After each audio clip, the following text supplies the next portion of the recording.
Okay, so as you have noticed upon entering the course, the sessions today will be recorded.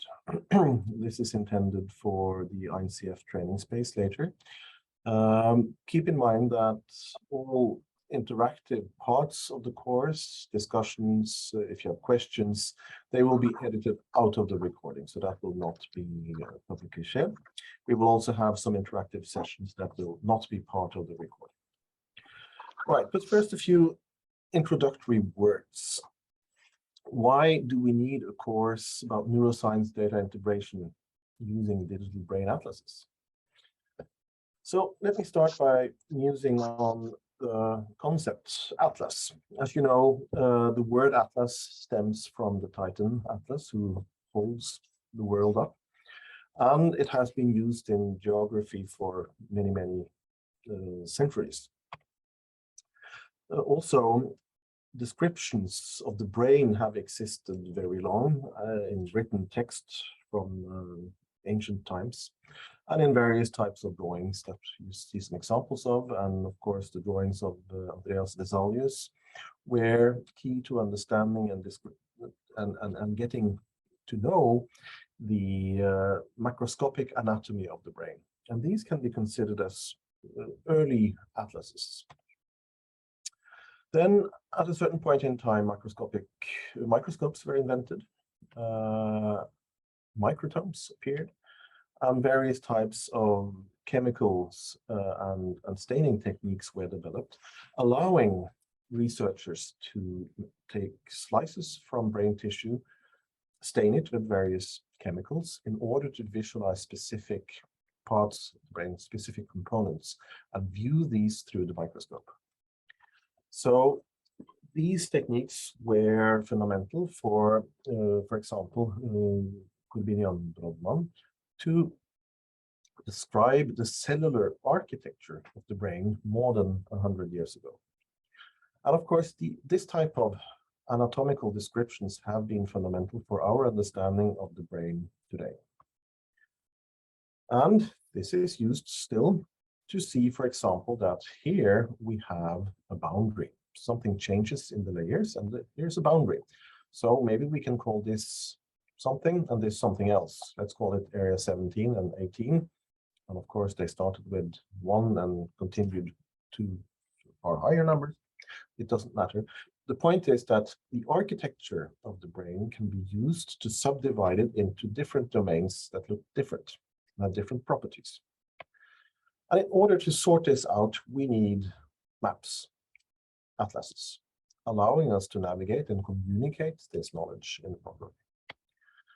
And of course, as time went by and new tools became available for us, it has also become possible to work with brain data in 3 dimensions. Atlases have gone from 2 dimensions to 3 dimensions, and this opens for a wide range of new opportunities that are important for bringing neuroscience forward. In addition to the atlases, being able to navigate and communicate locations in the brain has been very important.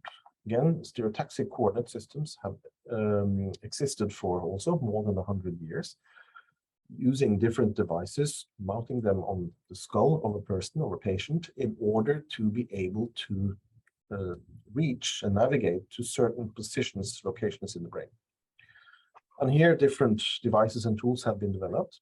And this has, of course, also been used as to navigate brain atlases. So we have, for the human brain, the telluride coordinate system and others that are used to navigate the brain based on specific landmarks that you can observe in brain imaging data, as you see examples of here. And of course, the same coordinate systems have also been applied in various ways to rodent data and used in rodent atlases. Finally, also to mention that atlases are developed and used in the teaching of anatomy to medical students. We will not go very far in that direction today, but we will also have a lecture by Nicola Gallagher on the anatomy of the human brain and the mouse brain seen in a comparative context. But atlases are also very important in context of medical training. Right, so why this course? Well, science has, or neuroscience has existed for more than 100 years. And we have, if you go to PubMed, an abundance of data. This is called the data deluge. Simply, we have more data than we are able to read and navigate. So there is a need to integrate all data available into new knowledge so that we can make use of all the data that is produced and find it and reuse it. And given the complexity of the brain, this is very difficult. So this is a challenge given the sheer number of neurons and synapses and connections that we have in the brain, and the complexity and the levels of brain data. So how to navigate and analyze this efficiently? Well, we will learn you about some concepts for how research data from the brain can be integrated. And we will look into approaches and resources for consistently assigning anatomical location to brain data. And we will also open up and show you some of the possibilities and current limitations of the digital brain atlasing resources that we currently have available. And then we will also look at infrastructures that are being developed for integrating data using anatomical space as a common ground to bring them into a common context. And this is, of course, also used to share data in a consistent way that allows us to navigate back to the data and find them again on the basis of anatomical location. So how will we do this? In this course, we will have lectures. We will start out with Professor Jan Bjorli from the University of Oslo. He is the Human Brain Project Infrastructure Director and also the leader of the eBrains data services. And after this, we will have a lecture by Dr. Nicola Palomero Gallagher from the Research Center in Munich. She is an expert in neuroanatomy, has worked with humans, primates, and rodents. And she will give a lecture on the comparative anatomy of the human brain and the mouse brain. With us today, we also have several experienced neuroinformaticians and neuroanatomists who will be instructors and facilitators during this course. So we have Ingvild Bjerke, who is a postdoc in the Neural Systems Laboratory here in Oslo. We have Maya Pushadis, who's a senior researcher also here with us in Oslo. We have Sharon Yates, who is in the final stages of her PhD project. We have Harry Carey, who also is a PhD student. And we have Camilla Bliksam, who also is a PhD student and a data curation scientist. So this team will help you through the course today and tomorrow. And you will be able to interact with them in our breakout sessions. So we will have this in the form of seminars, lectures that are given digitally. And we will have discussions that will happen in breakout rooms. And we will also have group exercises for you. So you will all be subdivided into groups. And there you will go into breakout rooms and perform some exercises that we will give you. You will discuss, you will try out some tools, and most importantly, discuss with your group the different things you have, that you see, or share experiences that you have. Okay, so if we go to the program, we are now approaching session 1, where Jan Bjorli will talk about concepts for sharing and integrating neuroscience research data. And then after a short break, we will continue with brain anatomy in men and mice. And then we will have a session on eBrains digital brain atlas resources, a session on how to assign location parameters to data. And then we will end with a session on data integration, which will be a kind of a teaser showing you some of the things that you can do with data that have been integrated in Atlas space. And we will have breaks in between for coffee and for getting some fresh air, and a lunch break between 12 and 13.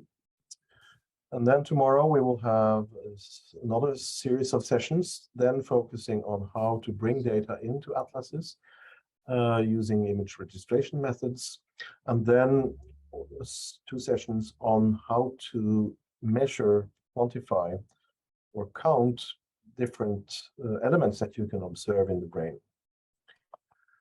And then we will end with a visionary session also by Jan Bjorlin on how data integration in the future might be. For those of you who have signed up for the course to also get study credits, there is a possibility to get 2 study credit points from the University of Oslo. This will require, first of all, that you sign up for this using a web form, which implies that you have to register to the University of Oslo to participate as an external student, and this is just to have the formalities of giving you the credit points afterwards. The credit points are kind of measured based on the course and full participation during the course, as well as reading the compulsory material that has been made available. And then you will be required to complete a home exam, which is a session with 6, I think, short essay questions on topics related to the course. If you have questions about how to do this or anything else, then you can contact Ingvild Bjerke during the course, send her an email, and she will help you out. But this is, of course, what you need to do if you would like to get the study credit points. If you are not interested in this, then you don't have to deal with it. All right, so the practical part of this is we will all do the course in Zoom. We will have the common lecture room where you are now. The group exercises will happen in breakout rooms to which you will be sent when we get there. And then we will have our team of facilitators moving between the groups. We will see how they distribute themselves, but they will be there to help you out with the topics and to facilitate discussions. When you are in the breakout rooms, keep in mind that you should keep your camera and microphone on all the time. And please focus on discussing with your fellow participants. Do not care about using atlases or Google to look up information. It's a discussion and the process that is important. The Google information can be found later. So you will have received an email from Ingvild with the different materials that are important to use during these different sessions. And during the sessions, you will be able to interact. You can share screen, and keep in mind that there also on the top row is an annotation function in Zoom that you can use to, for example, point out things, or this will help you during this discussion to interact using a common screen that one of you in the group may share. As mentioned, the plenary sessions are being recorded for the purpose of using them as course elements in the INCF training space later. They will take the lectures and the plenary sessions and not the group discussions or the interactive part. Okay, before we move on with the first lecture, are there any questions from you in the audience? Please just unmute or raise hand.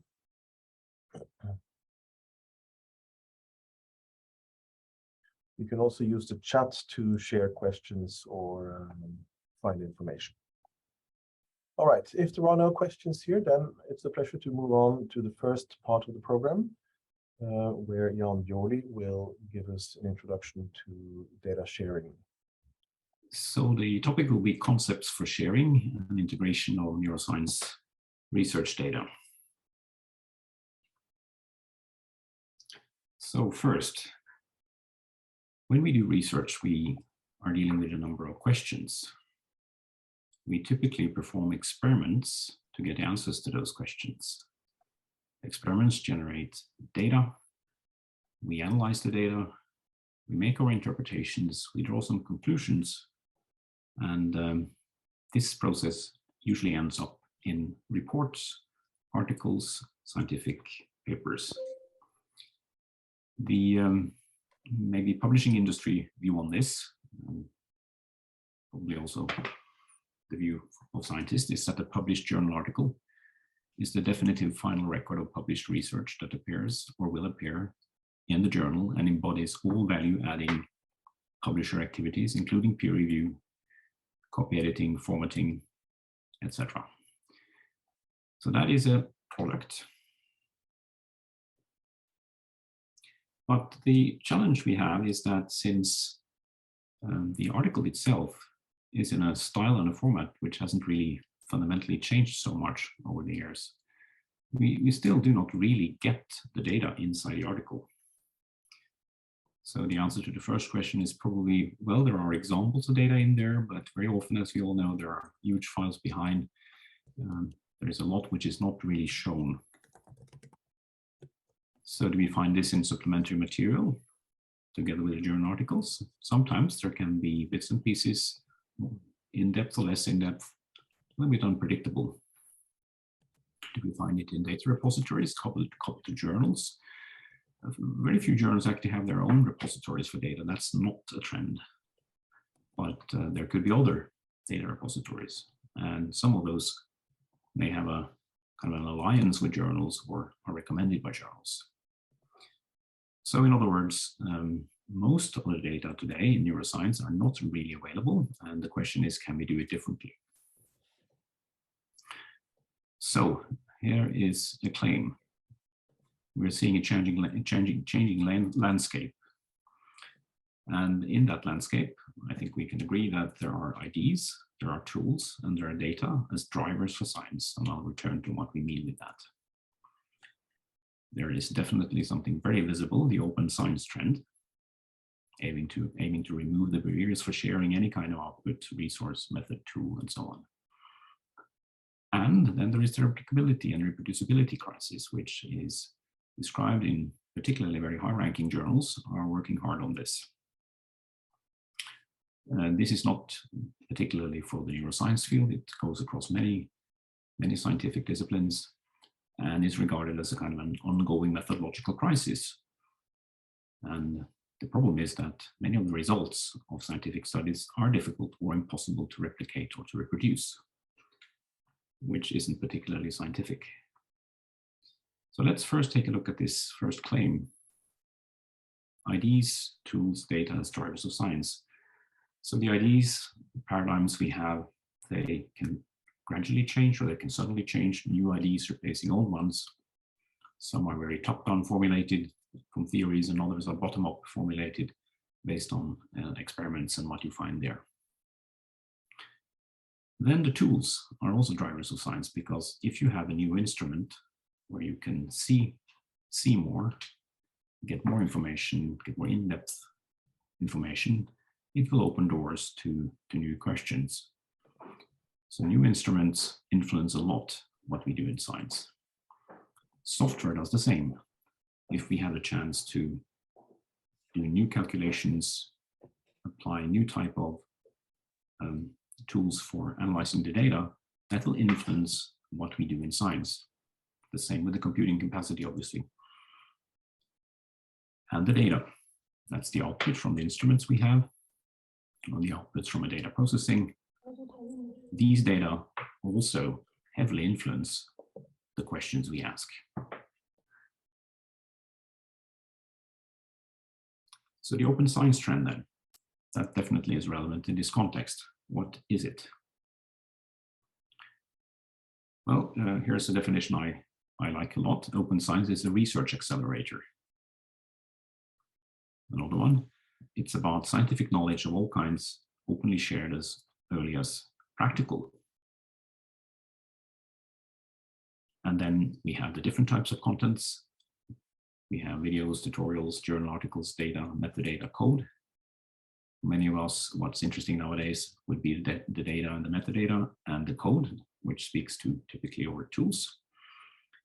Journal articles, open access, that's becoming very trivial. It's well established, but the lower key points here are less trivial. Requirements, timing, when should it happen? What are the conditions? How to deal with credit? These are all questions in open science. Many countries in Europe have different requirements for open science. Many research councils, many institutions are applying this. At the European Union level, it's a priority area. So for example, if you have a European Union grant, you can only publish in open access journals. You have to have a certain level of open access. There are also requirements for open data in this regard. So this is very much focused on promoting open science, but also ensuring that the beneficiaries of the grants retain their IPR. They require that data are fair, findable, accessible, interoperable, and reusable by default. It doesn't mean that everyone can have access to everything, but it means that it's clear what the conditions are and it is possible to find out about it. I usually say that sometimes Europe is ahead and other times the US is ahead, and this is now the US is making a big move from January 1, 2023 with a new policy for data sharing, so-called policy refresher. So now they probably will go even further than the European Commission will see when it's out there. They will require, as is common in many European countries, data management and sharing plans. They are very much into making this possible to implement. So for example, there will be opportunities to include in budgets the costs related to the sharing part. And they're very much focused on not just saying that this is a requirement, but it's saying that it's a culture that we need to change. So leading up to that, there was a workshop actually at the National Academies of Science last year, specifically on that topic. And if you want to read a little bit about European perspectives on this US policy, there was an interview in Harvard Data Science, actually back from this workshop, where the Elixir and our eBrand's research infrastructure were represented. So it was a pleasure to have a chance to express our opinions on the new NIH policies. Society for Neuroscience is very active. Here's one example you can find as a resource on their side on rigorous research, which is really in the center of this topic. We're waiting now also for the Federation of European Neurosciences to take initiatives along the same lines and make those visible. And then the replicability and reproducibility crisis, which is very easy to find out about by Googling for what Nature and Science says about it. A very serious topic. Now, there are a couple of different definitions here. I prefer these, as you see here. Reproducibility, arriving at the same findings based on the original data or tools that's being used. Or replicability, arriving at the same findings based on new data. Basically, then you have to understand what was done. You have to understand the method section. You need all the details on what was done. Then you can repeat experiments, replicate experiments, but you essentially get new data and you see if you arrive at the same conclusions. So these are key and obviously very basic requirements. And behind that, you need, or the reason for that is, or what it will lead to, is rigorous, trustworthy research. It's about applying the appropriate tools to meet the objectives, abiding to best practices in selecting methods, and designing the experiments, to have as few uncontrolled factors as possible, and also investing in making the data available, because if you don't make the data available, look at the definition of reproducibility, you can forget it, it doesn't exist.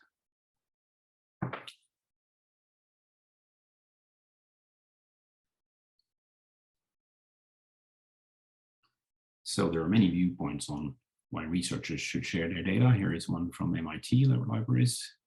I think it captures what many people say about this.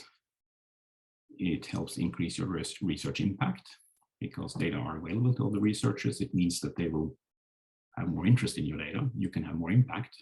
They will have more interest in your research. It's about preserving your data. Because if you don't only have the data in your own internal systems, but they are elsewhere as well, they are definitely more available to people and can be accessed by others and also potentially preserved over a longer time. And then you can see points about data integrity. There could be grant requirements that you have to do it. It's about promoting new discoveries, meaning that your data can be reused, and in generally supporting open access and open science.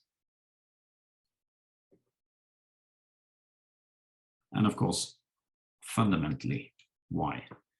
And that speaks to the data integration topic. Combining data from different sources, having a single unified view is only possible if you really can have a certain level of access to the data underlying the articles or papers. Also, the most complex topics in neuroscience can only be studied by combining information from different levels of investigation. We are seeing now that there are some very large institutions and projects that really bring together a number of different methods, a number of investigations at many levels, in order to really ask the more challenging questions. But this can also be done by more people, by more researchers, if there is access to more of the data, more of the tools, and more accurate descriptions of what's being done. It's about answering specific research questions, performing hypothesis-driven research, or doing data-driven research. Jan, I think we have a raised hand. You have a raised hand, that's fine. I'll finish this slide and we'll take a look at the raised hand. Very good. Okay. And then the other one is data-driven research, where the topic or question determined on what you find in your data collections. To me, these two are kind of very closely coupled, and I, to a lesser and lesser degree, see the difference between them. When we have access to data, we are data-driven, we formulate hypotheses inspired by the data, and so on. So yes, let's take the question, please. I didn't see the hand, but let me try to change my screen so I can do that. Now I can see the hand. Please speak up. Yeah, good. Yeah, excellent. Yeah, I just have a quick question with respect to the new NIH initiative, though. It will be effective January 25th, 2023, but with regards to already published studies in the US, would you assume or guess that this trend has been evolving for some time? Because there is like one data set from one study that was pre-published in 2019 that I would really like to investigate more myself, though, in a bit of a different perspective. So more in a more general sense, do you think this trend or this initiative has like a backwards effect as well? Okay, good. This, if I were to ask them. Well, I can, let's say, make an educated guess, right? And I would think it's primarily forward-looking. Yeah. So with new grants and new agreements between researchers and funders, I do believe things will change. Backward, I think it's going to be very difficult for a number of reasons. Yeah. And there is a third comment. It is not a trivial exercise to do this in an efficient way.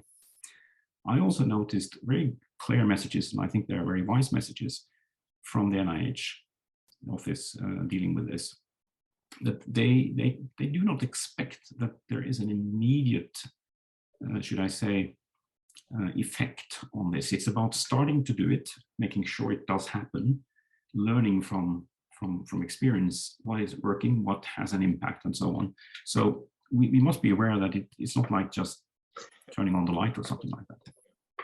It does take some time to get the effect of this. Yes. Thank you, Don. Does it sound reasonable? Yeah. Good. Okay. Let's. Yeah.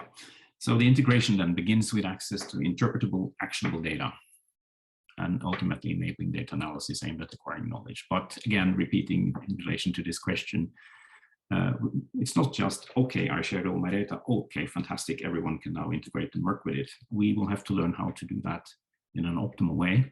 It's a stepwise process, but it's a clear direction to go. So here's a picture of the challenge and integrating data of heterogeneous origin, facilitating reuse, promoting reproducible, replicable science. The data provider will work at one level or another across the many scales, space and time that we can where we can investigate the brain. from the finest molecular gene level up to the whole brain and behavior through all the networks and through all the cellular organization principles, the networks and so on. And at the other end are those who will use the data. The data consumer is often used in this context. And of course, we are, all of us who are researchers, essentially both. We are providers and consumers. But we are faced with some challenges in terms of trying to get access to these data and to interpret them. And they are complex as concerns the brain. If they all had been at one level, it would have been a lot easier, but they're not. They're really very, very different. Different requirements at different levels here for making this work. So how can one make data sharing possible and rewarding? And this is where different infrastructures and projects around the world are starting to work on that. So there are different examples. We are behind what is called the eBrains Data Knowledge Services that you can find at ebrains.eu. I'll just tell you briefly about that. So that's about user-driven data sharing and data management in response to this need for access to data that we have tried to discuss here and now. And it's the basis for the next generation collaborative transparent digital neuroscience, combining data, brain atlases, analytical software and workflows. As you'll see from this figure, there are kind of three parts of this: knowledge graph and curation service and open minds. So let's take a look at what these three parts are. So the graph, that is a metadata management system. Many of us are used to relational databases. In this context, it's a little bit the past because they get outdated too soon. The tables are too rigid. So the graph can grow. It's much more flexible. So it links together different elements and allows you to connect different types of information in the graph. It's even possible to look at it. This is the existing knowledge graph of the eBrains Data Knowledge Services. There's contributions from more than 1,800 researchers at this point in time. There's 1,000 or so different data sets and more and more content coming in here, and it can grow because it's a graph, and it would have been problematic to deal with the heterogeneous data of neuroscience if it had been a more rigid structure. But we need a common language because this graph can be complete chaos unless we have some rules for how we name what we have in there. And that's the metadata model we have applied and adopted, and it's being developed together with scientists around the world. That's the only meaningful way of doing it, actually also in the INCF context. So it's a neuroscience-specific metadata standard and convention for human animal simulated studies, models, and software. And it's of course available on GitHub, so one can look at progress. And then we need some curation to check that things are done correctly, or at least roughly the same way. Otherwise, again, a knowledge graph with all this content would be very difficult to understand and get anything out of. So it's essentially a quality assurance process for the metadata. And it then, through this open minds metadata model, it makes everything compliant to the FAIR principles, meaning that there are common rules for how to tag the data. So the figure at the bottom here shows the steps involved in that. So it's first, in order to get into this kind of service, you need to make sure that the science is following the ethics and regulatory rules that would apply. Then the data are structured. This is mostly the data provider who would deal with that, but can get some advice on it. And then comes the metadata, where again, the data provider will have help, receive help in terms of how to do it. So it might not be too difficult to do it, but in the end also have to write the data descriptor so it's possible to interpret what's there. Choose a license to tell others what are the rules for this. You have to cite it. It can be used in these or those contexts and so on. Creative Commons licenses are what we're using there. And then there's an upload to a long-term storage, which is provided by the service. And then finally, publishing the data. So the data then can be shared through this so-called share service, shared data models and software, and the curation can be done at different levels of depth. So as you see on the axis there to the left, the level of fairness goes up if you add more information. And it's a little bit like pieces in a puzzle coming roughly together. It helps a lot to see what there is following basic curation. But if you get more and more information, the puzzles are really coming together and the picture is becoming more and more clear. And then the search. So the find data service is there. You can use a graphical user interface, enter terms, use faceted filters and so on. Then you have to have an emails account, which is easy to get, just apply from your institutional email. And then you can go into programmatic access. Particularly a query builder is interesting for those who want to be working a bit more advanced way. And the meaning of this, of course, is to connect it to tools and to atlases, for example, which is why we're talking about it today. So data models and software are coming in, they're all organized in terms of the metadata describing the content in the knowledge graph. And very often there is this additional information about, for example, location of the data in brain space, which requires atlases. So that information is also there. And then the data can be used with different tools and workflows. And again, there's no quick fix here. This is about going in a direction that will change the landscape, that will change how we do science. And major steps are taken now these days. So here might be some of the reasons for people to go into this. For example, I would like to make my data available with a journal publication. And well, could this service that I exemplify here, could it help? And the answer is yes. So if one would go to the Evidence Data Knowledge Services, share data, you will find the guidelines for doing exactly this. These guidelines were developed together with Nature Science Data. They apply for any publisher. It allows you, for example, to let's say, publish the data at the same time as the article comes out, to have the DOI embedded in the article. It allows you to let the reviewers have access to the data through a temporary URL, private URL, so that they can see it without it being published and disseminated. And so on. The details are there, different levels, different ways of doing it. Or it could be that the data from your research is of a very foundational nature. You have been working very seriously on something. There must be much more value in it than what you will put into your paper. Others should be able to not only read your paper and cite that paper, but actually also to get access to more of what you've done, so that you will have even more citations and even more use of what you've done. And also, if you go around and you actually want to just pick up your data, you can definitely do that through sharing them. Then they are available at your fingertips anywhere. And that's because there is this curation element that allows the data to be more increasingly easily discoverable, interpreted and reused, because of the use of these metadata standards and because of advanced search interfaces and programmatic access. And similarly, if you need data or look for something, what would you do today? You would know about some places, perhaps some repositories. You would know about PubMed, and you would like to investigate which repositories would have the most data, where you have a chance of finding things that could be of interest. From a data provider perspective, or from a young researcher perspective, preparing for CV changes might be good. So here we have Ingrid Bjerke, who you will meet today, and some of her journal articles. I think you have them in your CV, Ingrid.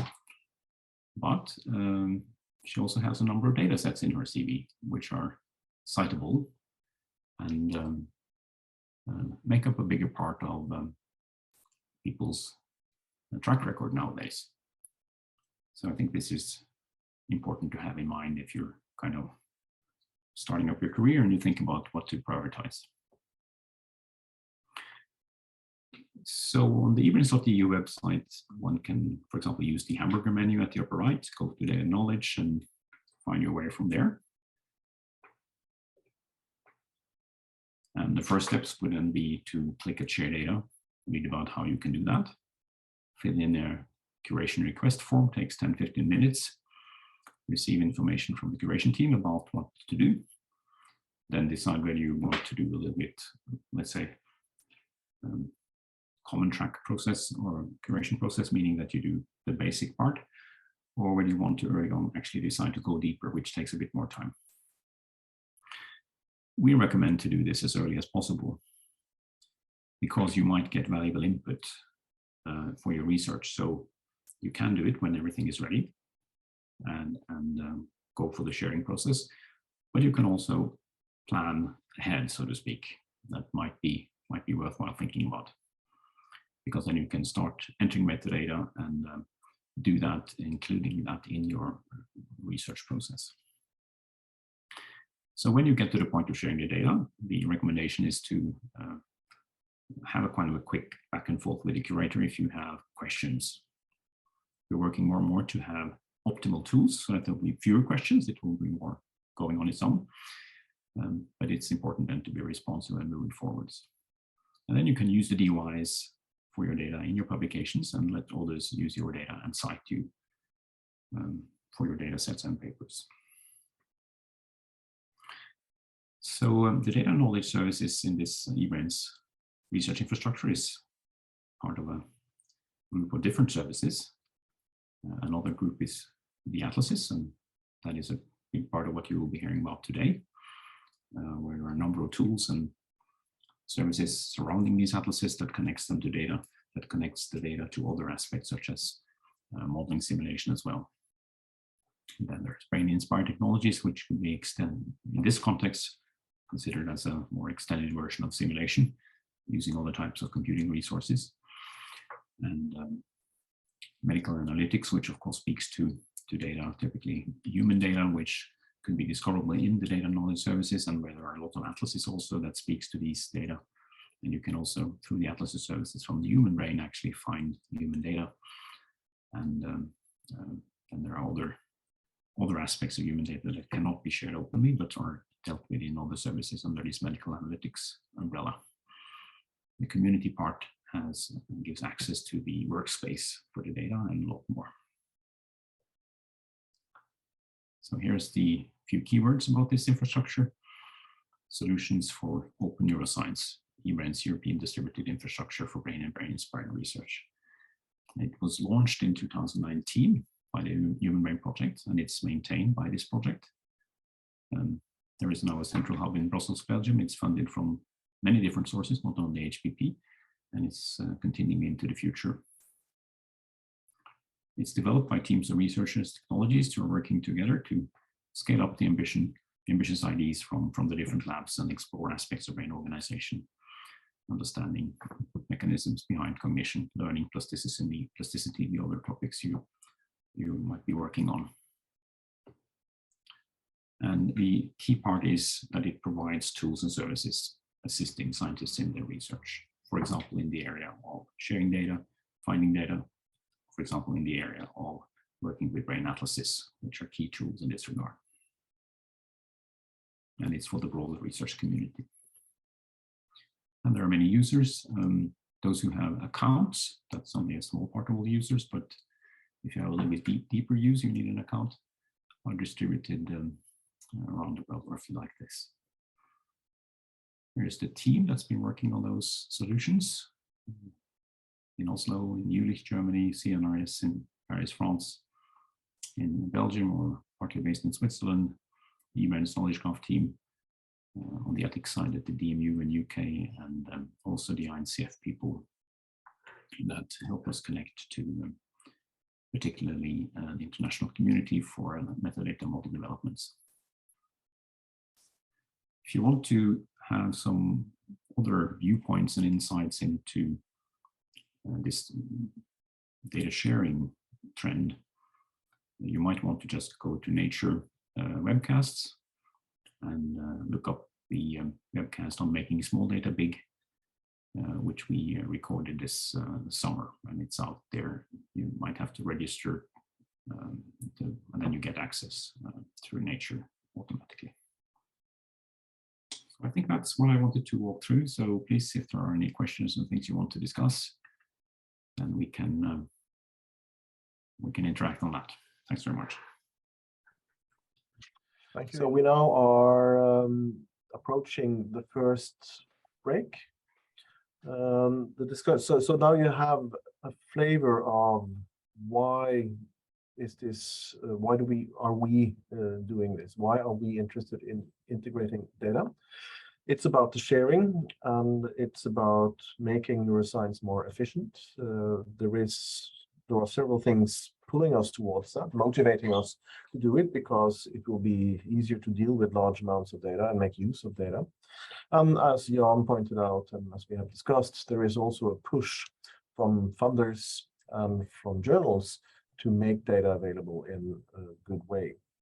So what we will continue with now after the break is a session on brain anatomy, and this is intended to go into and consider neuroanatomy. Some of you have a lot of knowledge up front in anatomy, either from the human brain or from mice or rats. But we will then have Nicola Palomero Gallagher trying to bring this together for you and give you some advice on how to navigate the neuroanatomy. And with this as a background, we will continue to take a look at atlases. What does eBrains offer? How can these atlas resources be used? And then we will move on more specifically towards how to communicate location in the brain and using anatomical terms to communicate findings, which is very important if you want to compare data. So again, the rest of the course will have a focus on atlases and hopefully give you some elements and some points that you can bring with you if you want to communicate location in your data more specifically, if you want to use the atlas resources, or if you want to do specific types of analysis of human brain or experimental data from rodent brains. So I think that with this, we can move on to the break. We will just keep the Zoom room open. Just turn off your microphones and cameras, and we will reconvene again here at 10:15, starting with the lecture of Nicola. To be speaking again at the Neuroscience Data and Integration meeting that you organize. And I hope that sometime in the future I'll be able to do it in person, because that would of course be much nicer than virtually, although, you know, virtual systems do have their advantages.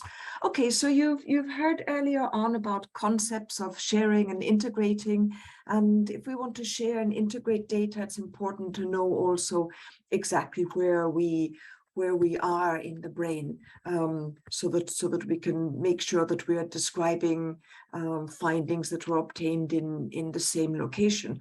So I'm going to give you a really short overview introduction basically into human brain anatomy with comparative aspects to the, well, it's the mouse brain, but mice and rat brains are macroanatomically really similar. So whatever I say for the mouse, you can basically also use for the rat brain.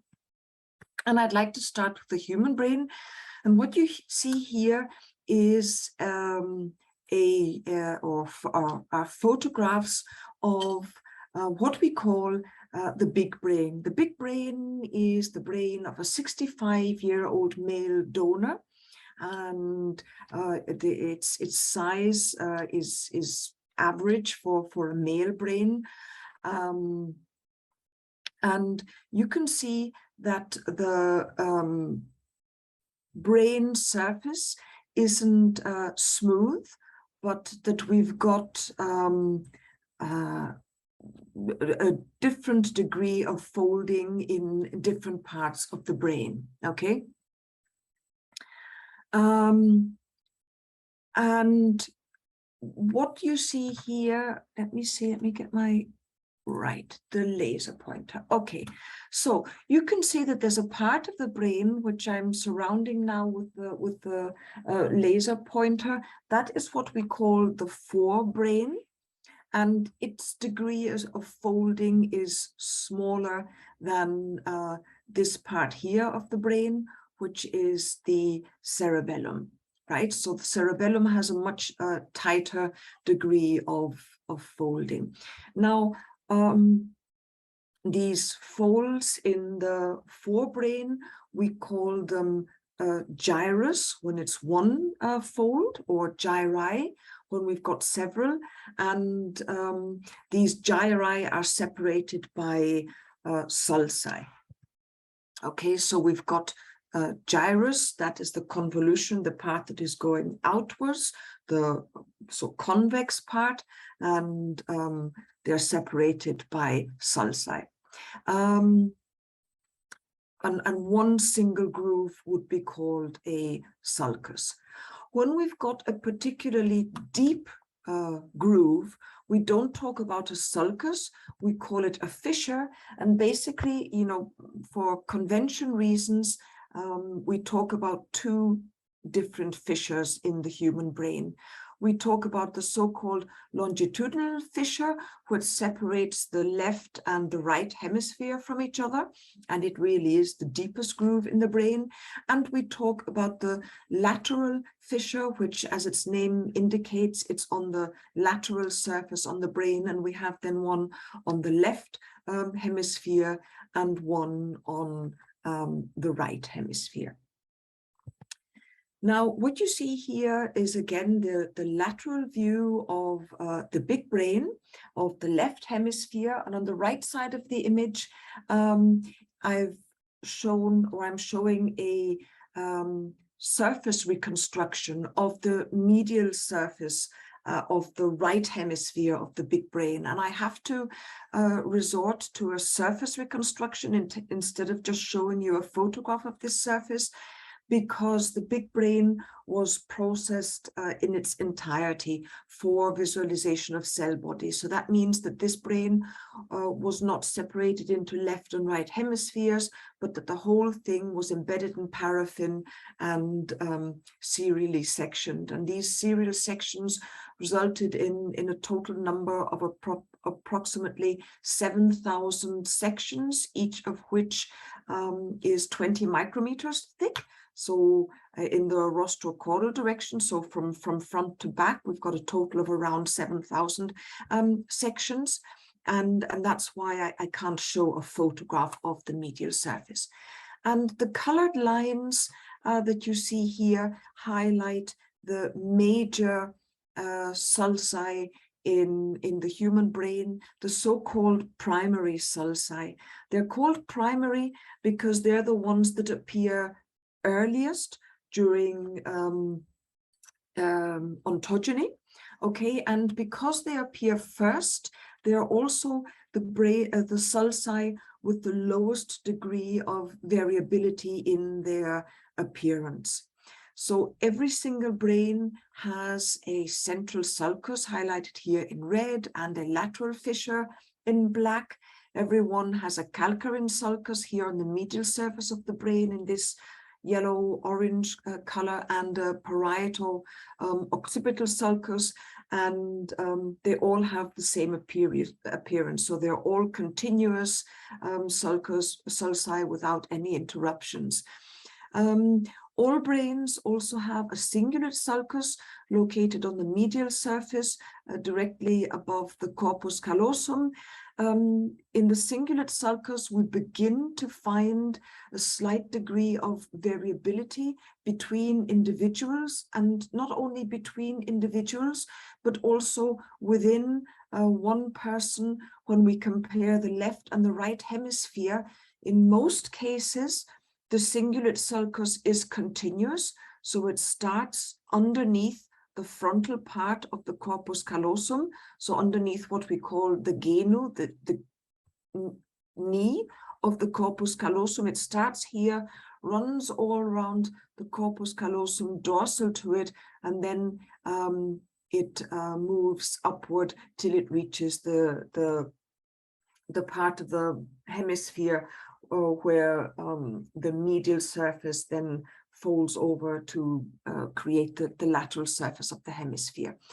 In most cases, as I said, this is a continuous sulcus, but in some cases it can be interrupted, and then we would have normally just one interruption. In the brain, we then also have so-called secondary and tertiary sulci. These are ones that appear later during ontogeny. And the later a sulcus appears, the more variable its appearance is. So secondary sulci are also always present in all brains that have been examined to date, but they can differ in the sense that in some brains, they will be continuous, but in other brains they can show 1 or 2 or more interruptions. And then the tertiary sulci are even more variable, and they're not always present in all hemispheres. Now, why is it important to know where certain sulci are, or why is it really important to know where these primary sulci are? It's important because they divide the brain into major regions, which can also be associated with a group of functions, right? So the central sulcus here in red separates the frontal lobe, highlighted in blue, from the parietal lobe, here highlighted in green. On the medial side of the hemisphere, you see this little red line here. This is because the central sulcus, it does go over the top of the hemisphere, and it encroaches onto the medial side of the hemisphere. And that's why we know where the border between the frontal and the parietal lobe is. Then the lateral fissure serves to separate the temporal lobe in yellow from the parietal lobe. And the parieto-occipital sulcus helps us identify the border between the parietal lobe and the occipital lobe. But if you see here, there is no macroanatomical feature that serves as a reliable border on the lateral surface between the parietal and the occipital lobe, or between the occipital and the temporal lobe. What we do is that we basically imagine a straight line that runs from the point where the parieto-occipital sulcus would more or less reach here the top of the medial surface, and we draw a line more or less to the most posterior part of the lateral fissure. And then down here, between the temporal and the occipital lobe, we have a little notch. So it's basically just a dimple on the surface of the brain, which is called the temporo-occipital notch. And then again, we imagine a straight line that is joining this notch with the most posterior part of the lateral fissure. And that's why we identify these borders, okay? We then have on the medial side of the hemisphere a structure which is highlighted here in pale blue, and which some anatomists identify as a separate lobe, the so-called limbic lobe, but which other anatomists would not identify as a separate lobe, and they would count this to either this rostral part of the limbic lobe. They would say it's part of the frontal lobe, or this more posterior part would be part of the parietal lobe, and the part that's in the temporal lobe, they would consider it to be the temporal lobe. On the lateral side of the hemisphere, buried here within the lateral fissure and underneath this most ventral part of the parietal and the frontal lobes, we have another part of the brain which develops very early in the fetus, and it is called the insula. And again, some anatomists consider this a separate lobe. So depending on what books you read, you might hear about either just 4 lobes in the human brain, or of 6 lobes, the 5 that are mentioned here plus the insular lobe.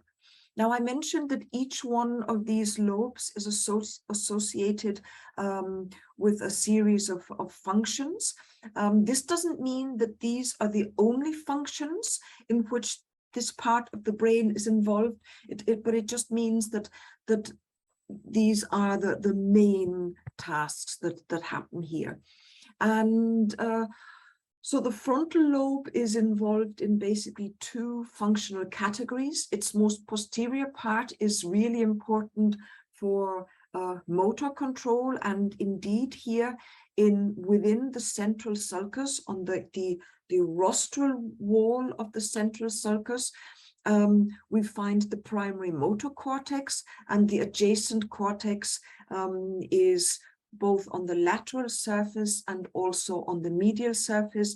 It's the so-called premotor cortex, and it's involved in preparation then of motor skills. And then when we move further rostrally right up to the frontal pole, both on the lateral and on the medial surface, we have areas involved in higher level cognition, in our control of personality, in attention monitoring. On the medial surface of the frontal lobe, we have brain regions involved in emotion processing. The more I'd like to call them primitive emotions, although they're definitely not primitive.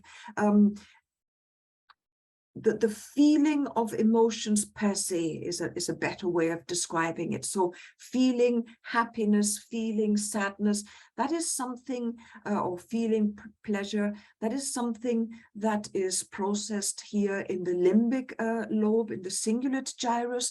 But in the frontal lobe, here we have a part of the brain which enables us to feel empathy, which is really a very complex cognitive function, which enables us to understand how somebody else is feeling, right? So this is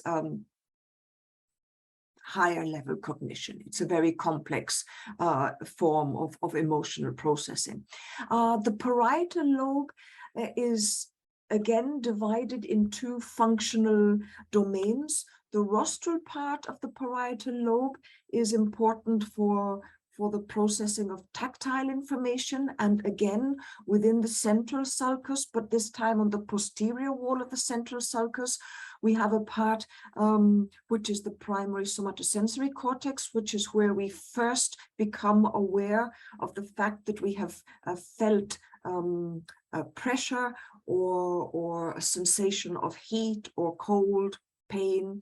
And when we move caudally within the parietal lobe, we have so-called multimodal association areas, because they integrate information from the somatosensory system here, and then also visual information that is processed in the occipital lobe, and they integrate these two kinds of sensory input to enable directed arm movements.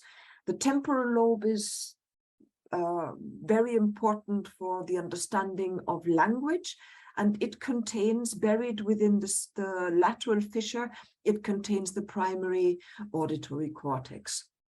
So this way you can see that each of these domains or regions is associated with specific functional domains. As I said, it doesn't mean that it's the only ones, because although, for example, the occipital lobe is the part of the brain which plays a crucial role in the processing of visual information, and the primary visual cortex is located within the calcarine sulcus, here on the lateral surface of the frontal lobe, we have the so-called frontal eye field, which is very important because it integrates motor control of eye movements to direct gaze to enable visual control. Okay, so the frontal lobe is also involved in visual functions.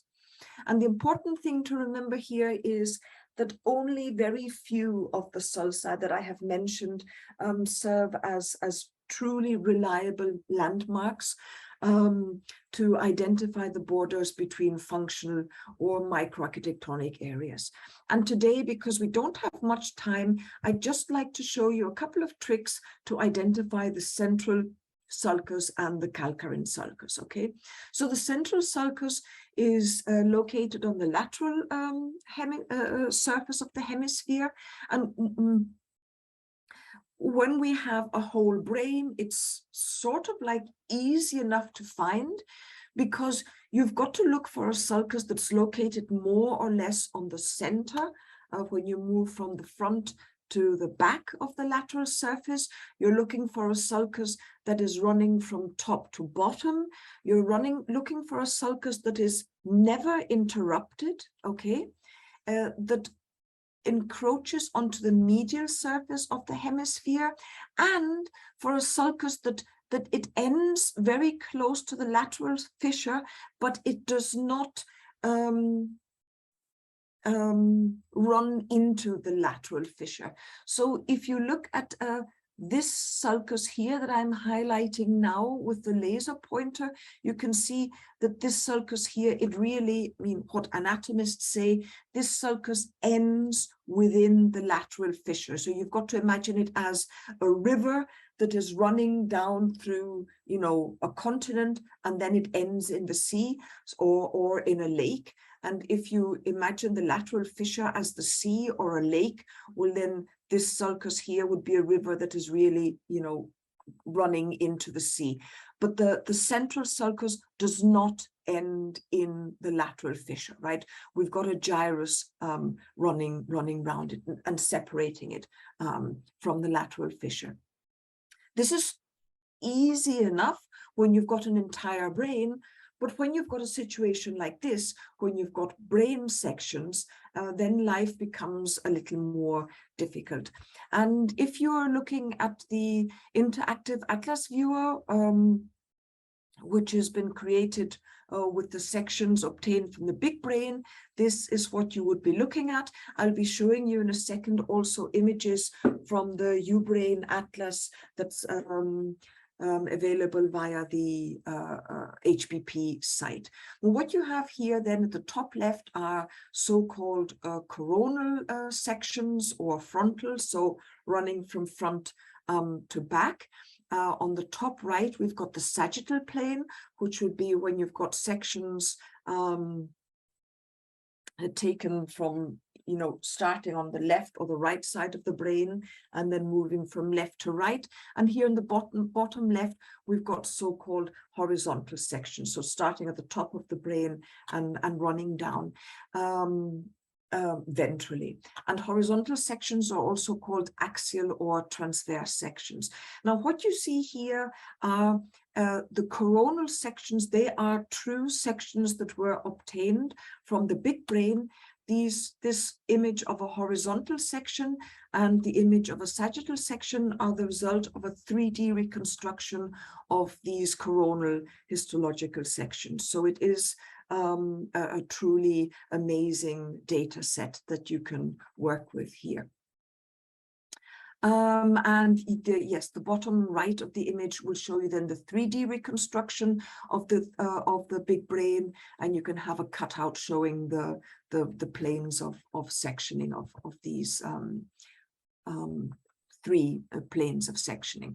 And these coordinates that are given here are exactly this little dot where these three planes of sectioning intersect. Now, anatomists or radiologists actually doing functional imaging studies, they saw pretty early that there is a landmark in the horizontal plane of sectioning which serves to identify the hand representation area, which is located of the motor cortex, which is located within the central sulcus. And they saw that within the so-called precentral gyrus, so this here is the central sulcus, and this would be the precentral gyrus, and this would be the postcentral gyrus. Within the sulcus, we have a structure which reminded the radiologists of a so-called omega sign. Anatomists can be sometimes have a lot of imagination, right? And this is how these names come to be. So they defined this omega sign as a good clue to find the central sulcus in sections. Within the coronal plane of sectioning, we can also find the central sulcus thanks to a tip which is called hand with ball, because if you look at this structure here,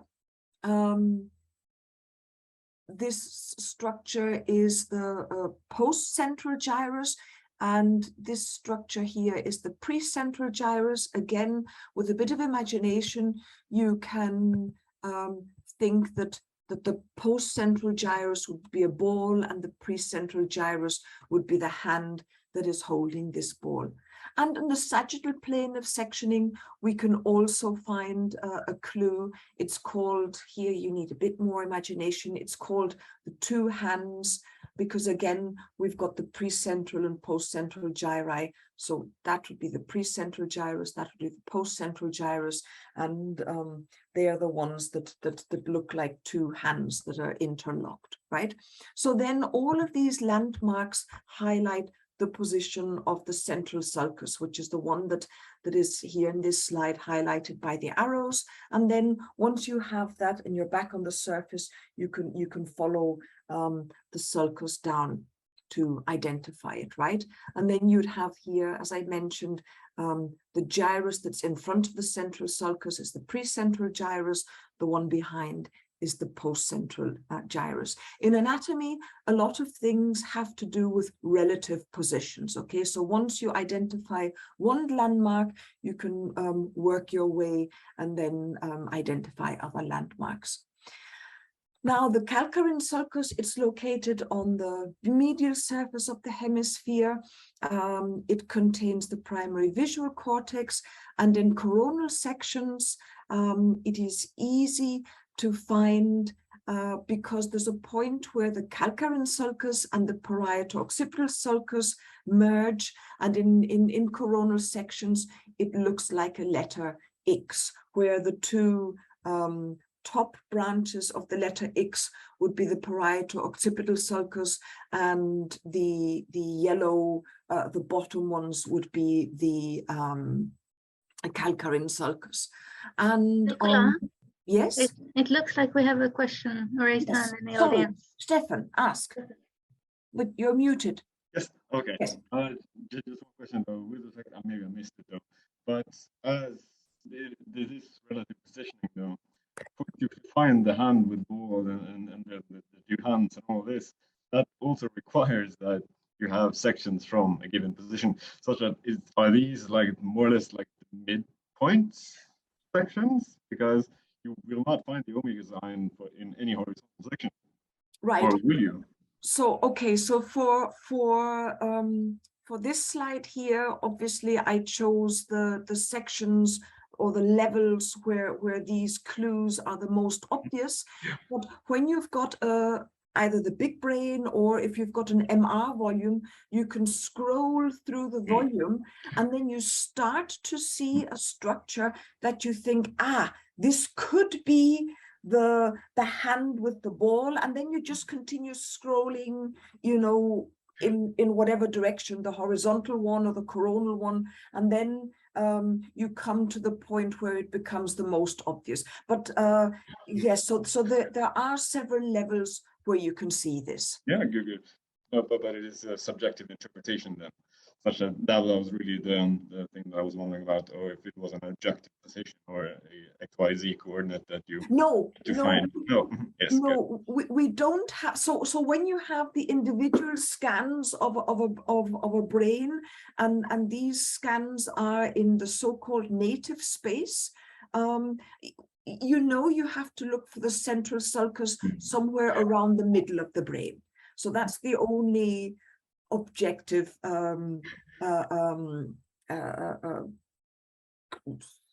clue that I can give you, but Okay.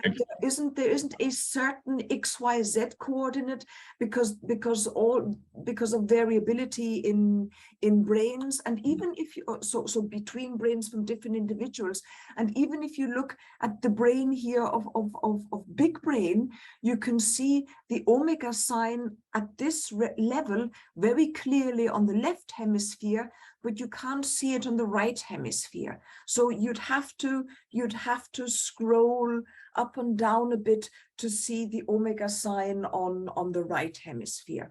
Although I must say that the omega sign, because it is the position of the hand representation, and because most of us are right-handed, and because the right side of our brain is controlled by the left hemisphere, then the omega sign is more pronounced in the left hemisphere, because we use our right hand more than we use our left hand. So that's why the omega sign is more pronounced in the left hemisphere. But even here, you can see that there is variability in the position. So that's why we can't say exact coordinates and say that is it. Thank you. Now, the only thing you could do is if you have a reference brain, you can identify, the ideal site of the omega sign in that reference brain and set the coordinates for your reference brain. And if you warp all your other brains to that reference site, then that would also help you, identify it. But again, remember that there's variability, and especially when you're moving up to secondary and tertiary cell site. On the lateral surface of the brain, on sagittal sections, the calcarine sulcus is identified by the so-called lazy Y, because it reminds one of the letter Y, but that is lying down. So that's why it's called a lazy Y by the anatomists. And again, what you see here are images from the multi-level human brain atlas in eBrains. And here, again, you can see the hand with the ball, you can see the omega sign, and you can see the two hands grasping in each other. For the calcarine sulcus, again, you can identify it in the human brain atlas with the letter X or the lazy Y tricks. In horizontal sections, it's very difficult to identify the calcarine sulcus. What you have to do is, once you've found it in coronal or sagittal images, normally, because the three planes of sectioning are linked with each other, well, then you know that your coordinates here, that you are within the calcarine sulcus. And what the multi-level human brain atlas is really nice is it enables you to either, switch off the parcellations that are integrated there so that you can see the anatomy, or then once you've identified your sulcus, you can switch on the parcellation, make it visible, and then you can see what part of the brain is located in this, or what area is located in this part of the brain. Now, when we're looking at sections, we know that the brain has so-called gray and white matter. So the gray matter would be either located on the surface, what we call cortex, or also located in the depths of the brain, what we call subcortical nuclei, and we can identify here different nuclei. So we've got the claustrum, we've got the caudate nucleus, putamen, the nucleus accumbens. We know that the caudate nucleus and the putamen together, they build the so-called striatum, and then striatum and nucleus accumbens together form the basal ganglia.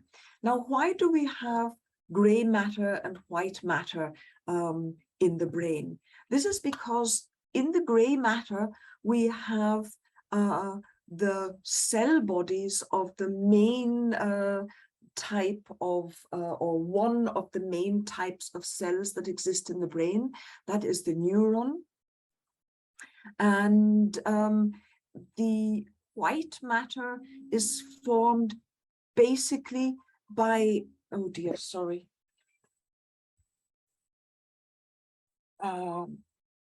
sorry, terribly sorry. The white matter is formed mainly by the axons of the neurons, which then connect different areas with each other. The white matter, the axons are so-called, they're myelinated, so they are surrounded by oligodendrocytes, which are a kind of glia cell. That is the other main type of cell that is located in the brain. And yes, they build the myelin sheath. And then again, in the gray matter, we have the synaptic terminals of the neurons. And neurons are the cells that transmit information within the brain, and this information flow runs from the cell body through the axon to the synaptic terminals. Right, so I've mentioned that we've got two main types of cells in the brain: neurons, which are the ones that are capable of building action potentials and then transmitting them along the neurons. So these are the cells that are able to transmit information. And then we have so-called glial cells. There are very many different kinds of neurons that differ in their shapes and sizes, and there are also very many different kinds of glial cells. And in the past, it was thought that glial cells only served to as a physical support for neurons, and also this insulation, so the building of the myelin. And it was also thought that glial cells were present in the brain at much higher numbers than neurons. Nowadays, we know that this isn't quite true. We know that glial cells are also involved in brain metabolism, and they also serve as a protective function, and more important, they also modulate neurotransmission. They are not able to create action potentials, but they are able to regulate the concentration of neurotransmitters in the extracellular space, and that way they can modulate signal transmission. Concerning the number of glial cells, the relation between the number of glial cells and neurons, there's a relatively new, or there are several relatively new articles by the group of Susanna Herculano-Husel, and she found that different parts of the brain have a different glia to neuron ratio. Now, you don't have to know exactly what these different ratios are, but what's important for you to know is that you can't just say that the brain has more glial cells than the neurons. This depends on where you are in the brain. And actually, when we look at the entire brain, we just take a human brain and create a homogenate and measure how many glial cells and how many neurons we have. We find that we have approximately the same number of glial cells as of neurons. But if we go, for example, in the cerebral cortex, and we just look at the cortex, the gray matter, here we only have 1.5 times more glial cells than neurons. But in the white matter, we actually have 15 times more glial cells than neurons. That is because when we talk about number of neurons, they're quantifying the cell bodies, right? And the cell bodies are located in the gray matter. And in the white matter, we have the axons of the neurons, which are surrounded by the myelin sheath, which is built by a certain kind of glial cells, right? Now, we also have different cortical types. We've got so-called isocortex or allocortex in the brain. These two kinds of cortex can be distinguished because during fetal or based on the number of layers that we can identify when we're looking in the fetal brain and in the adult brain. So and if we look at the types of cortex based on phylogeny, so evolution, there we can identify more types of cortex. And I am saying this because afterwards, when we look at the comparative anatomy, I'll highlight the fact that this proportion of so-called isocortex or neocortex, so the one which is newer in evolution, it is very different between the different mammalian species, right? So just very quickly, these layers can be identified based on differences in the sizes of the cell bodies, based on differences in the packing density, and also based on the presence of special types of cells, right? And if you look, for example, at these two brain sections, the one on the left was taken from the occipital lobe, and the one in the front was taken from the area around the central sulcus. So here we have the central sulcus with the postcentral gyrus and a very flattened ball, so that precentral gyrus and postcentral gyrus. And if we then look at a magnification at these two different parts of the cortex, on the left, you've got the primary visual cortex, and on the right, you've got the primary motor cortex. Now, I don't expect you to be able to identify all the layers, but I do hope that you can see that on this left side here, we've got a more stripy sort of an appearance of the cortex than here on the right side of the cortex. And that here on the right side of the cortex, you've got these big black dots, which they aren't bits of dirt or stains on the glass slide. They are actually cell bodies, and they are the so-called Betz cells. And they are super important and really fascinating cells. They're the biggest cells in the human brain.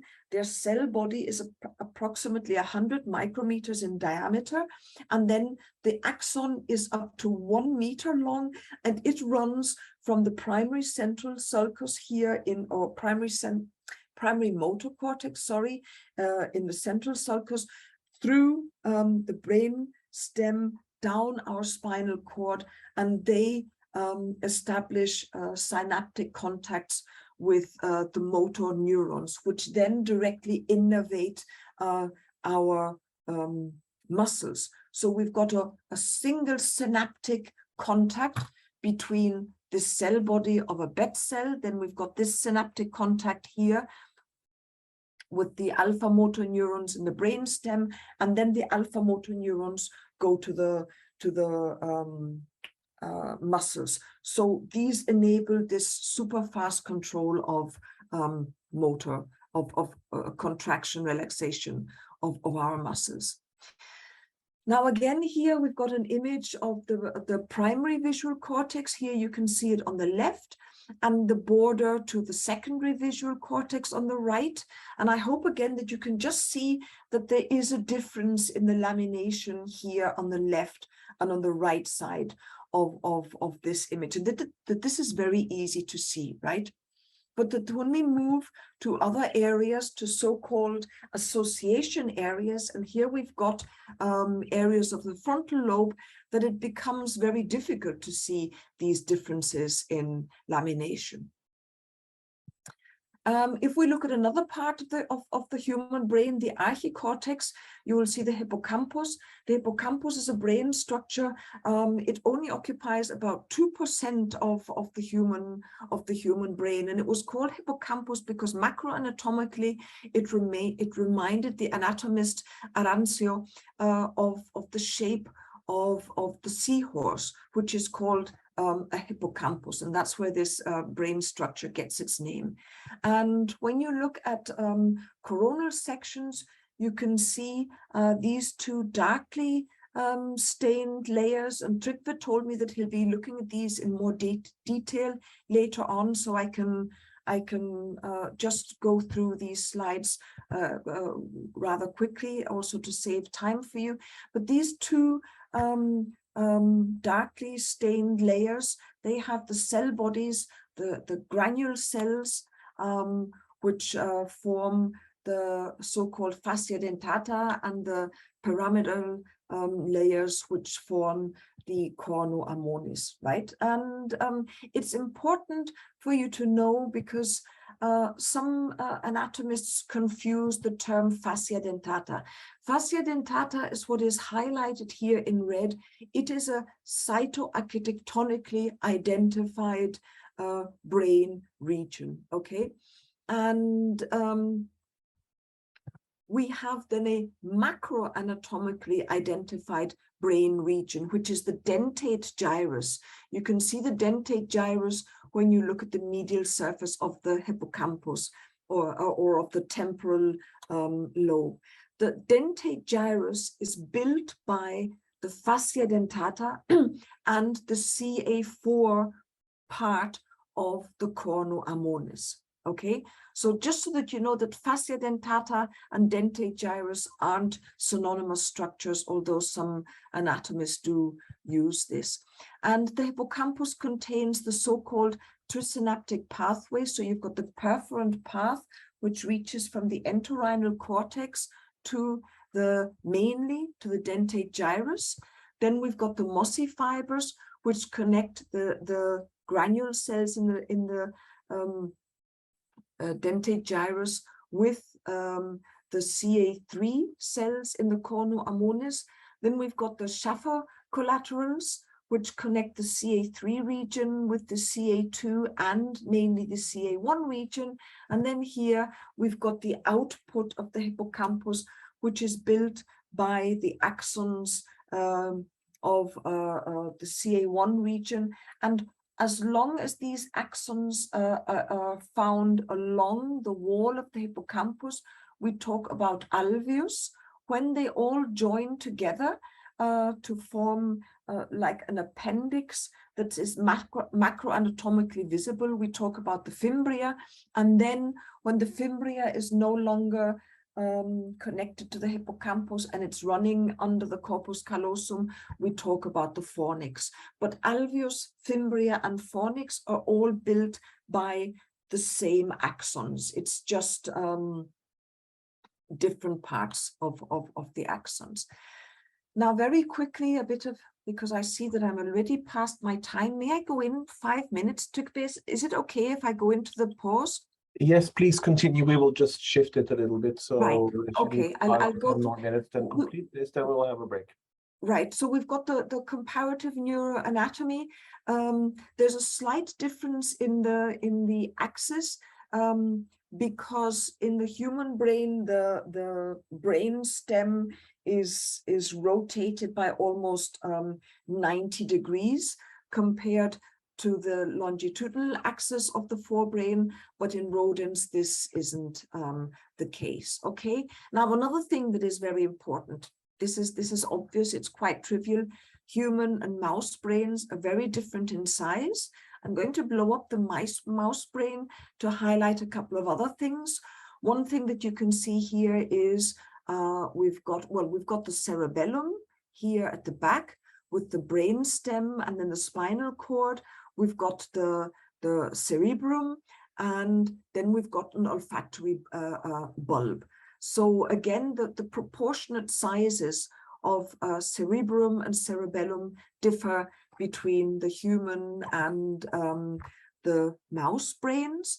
The most obvious thing perhaps also is the fact that the mouse brain is smooth. It is what we call lysencephalic, right? We don't have gyri or sulci.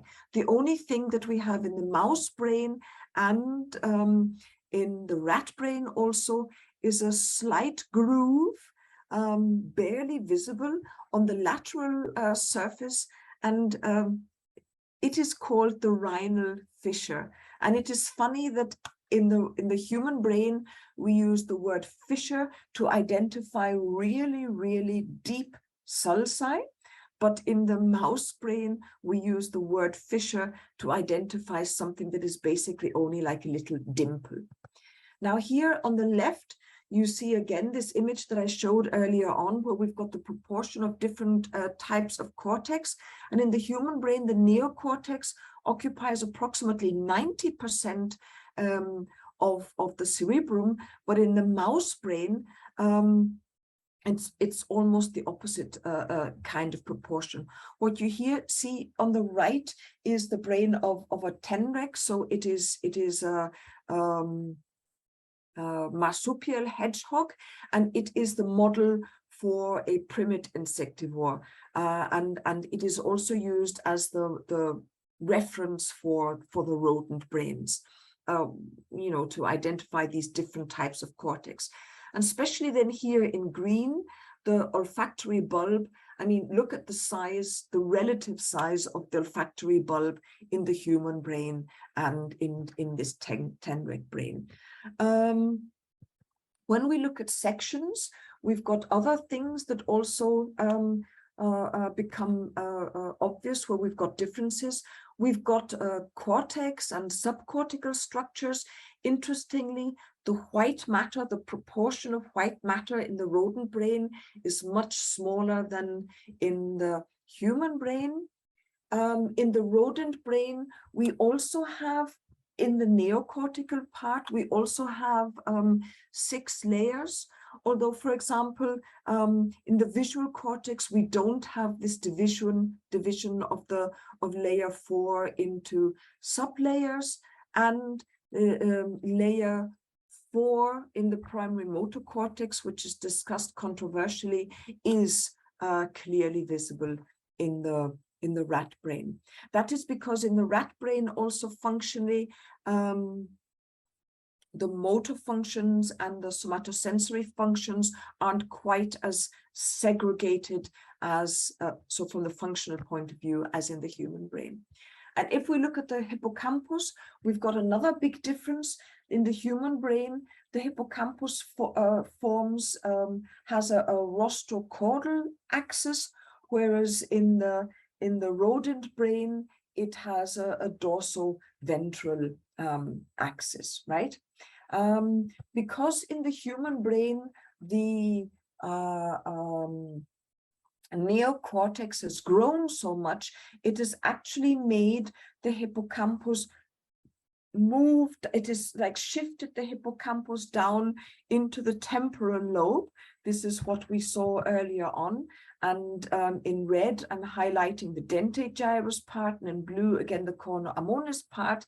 In the rodent brain, the dorsal part of the hippocampus, at least, is basically located directly underneath the corpus callosum at levels where that is still found, and that is why then we have these different relative locations of the hippocampus.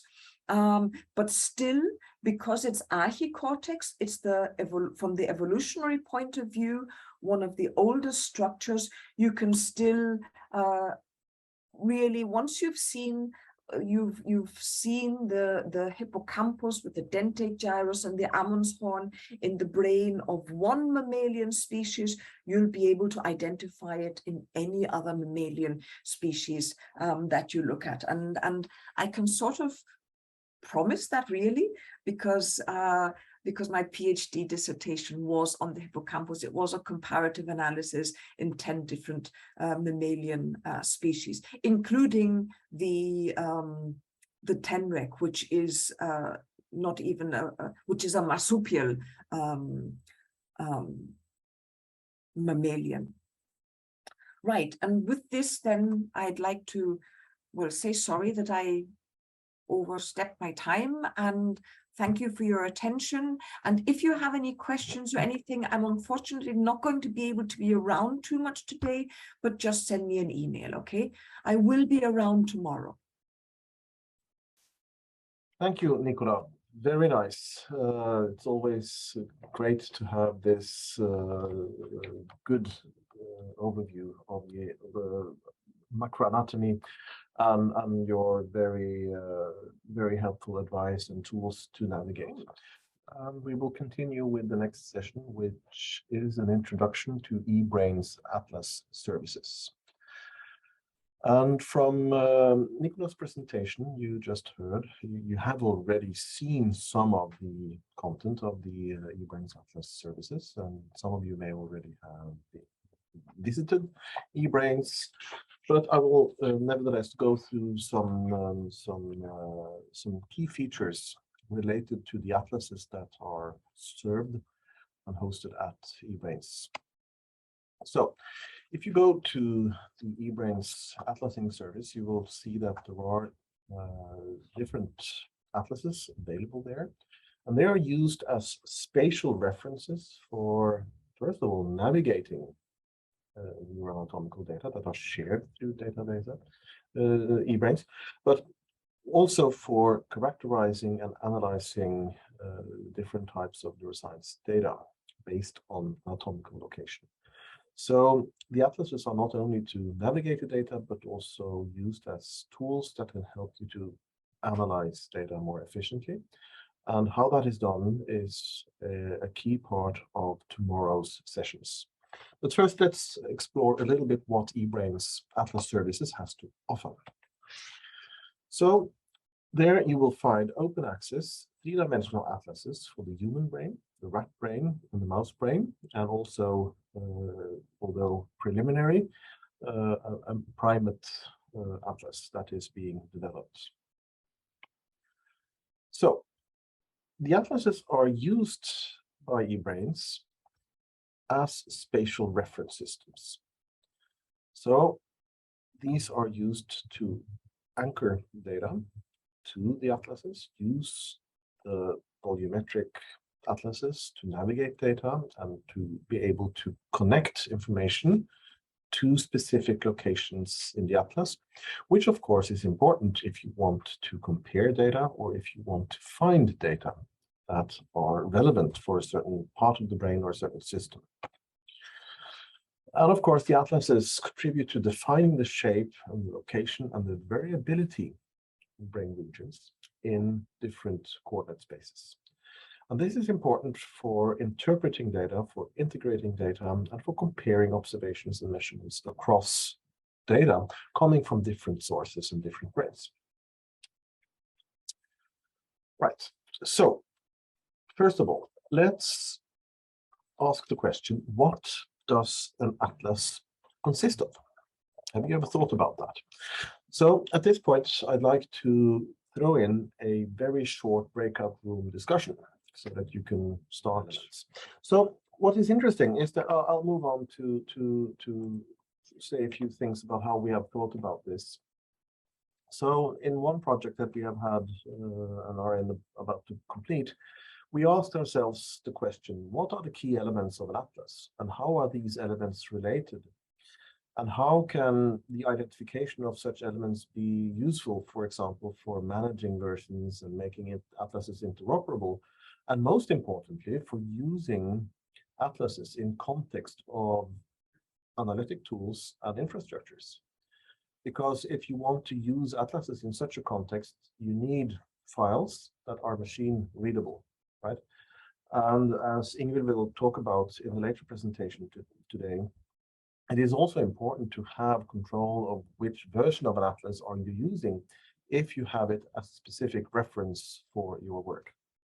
So we asked that question, and what we propose is that one can decompose a brain atlas, a brain reference atlas, or you could actually use the same principles if you looked at a roadmap or a geographical atlas or anything, that it consists of 4 main components that you should be able to recognize in any atlas you have. And either you take an atlas book from the 1960s, or if you take a modern 3-dimensional digital atlas, it will have reference images, right? It will have a reference data set that gives the physical dimensions of the biological structure that you want to have a reference for. It is, in fact, just one selected data set of millions of possible data sets that is chosen as a reference. And in order to measure this reference data set, you need some sort of coordinates. You need to measure it. And you need to be able to indicate locations in this data set using numbers and coordinates. And then, so you have a coordinate system. And then you need to add information to it, which you can call annotations. So for each atlas, you will always find a set of annotations.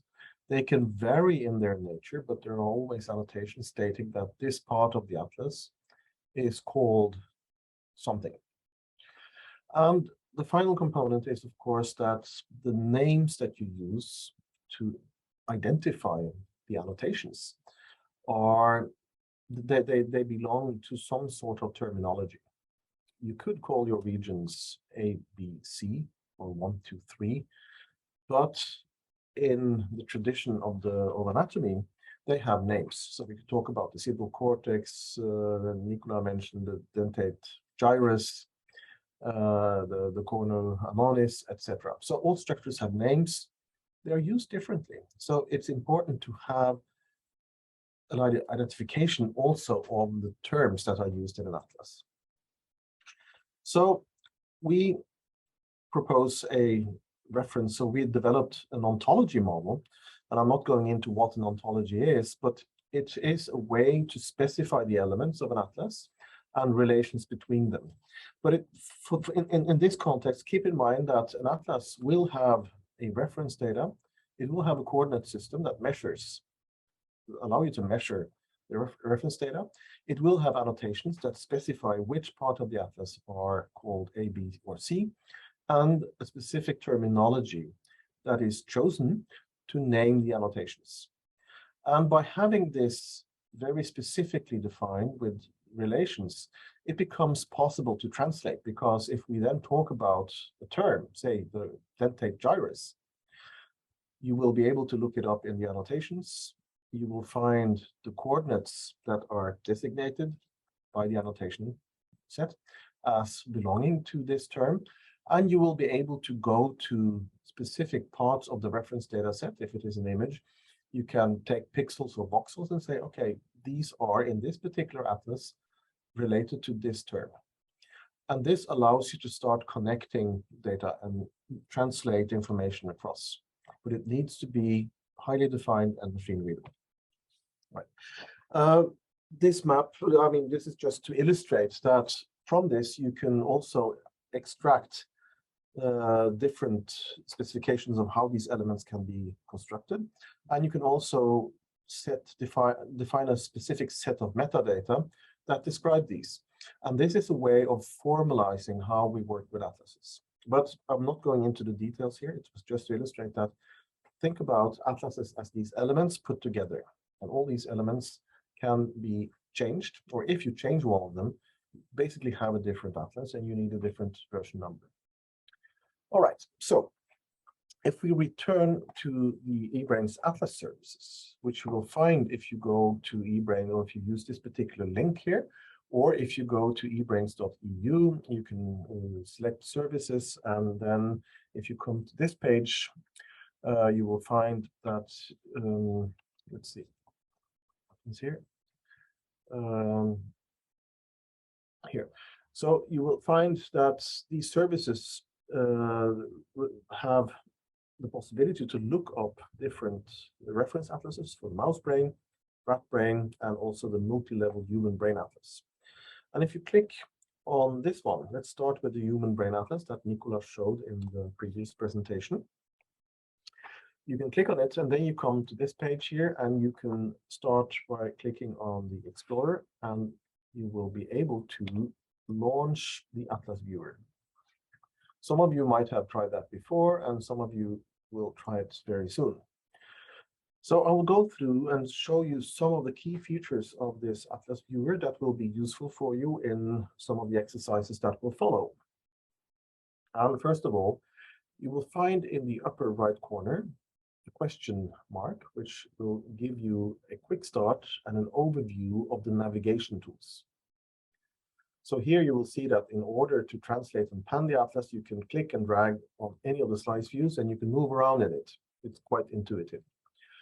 Quite importantly, if you click on Shift and do the same, you will notice that you start moving away from the principal planes of orientation that the atlas has as default.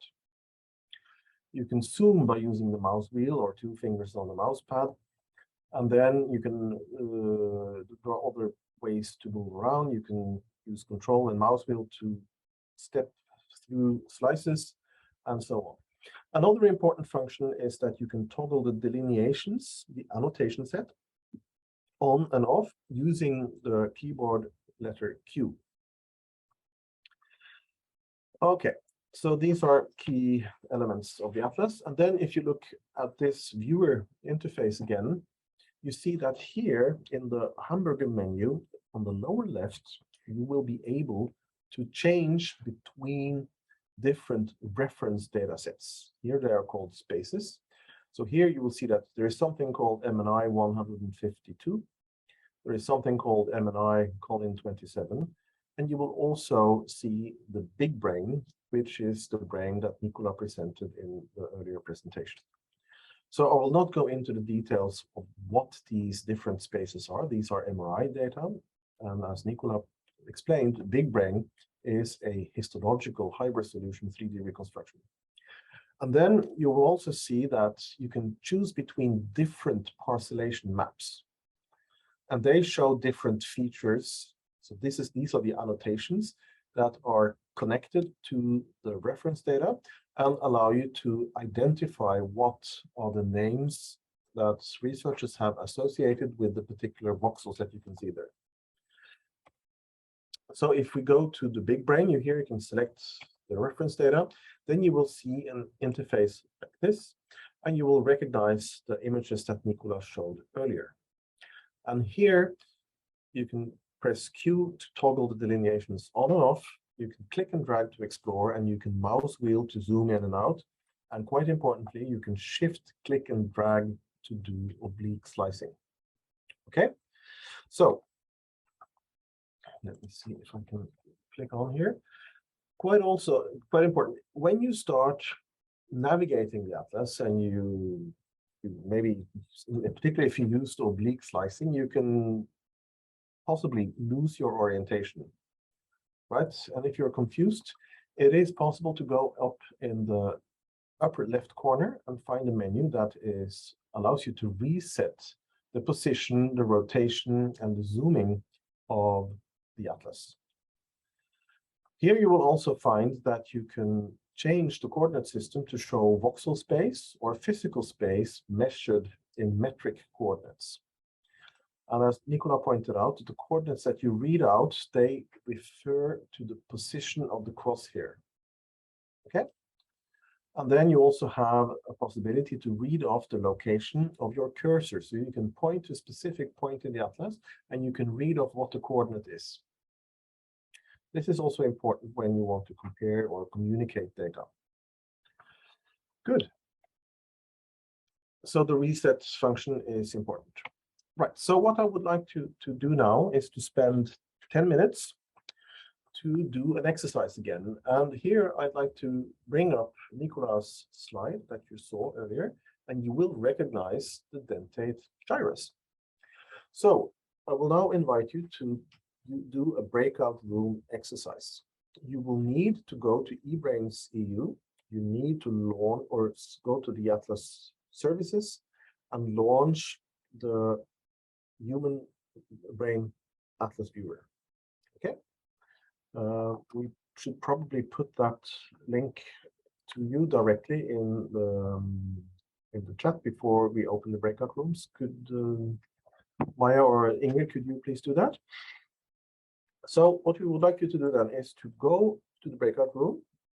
I suggest that some of you, or one of you in each group, share screen, opens the viewer, and then together you can start navigating it, or you can navigate all of you, and but one of you should share screen so that you can discuss.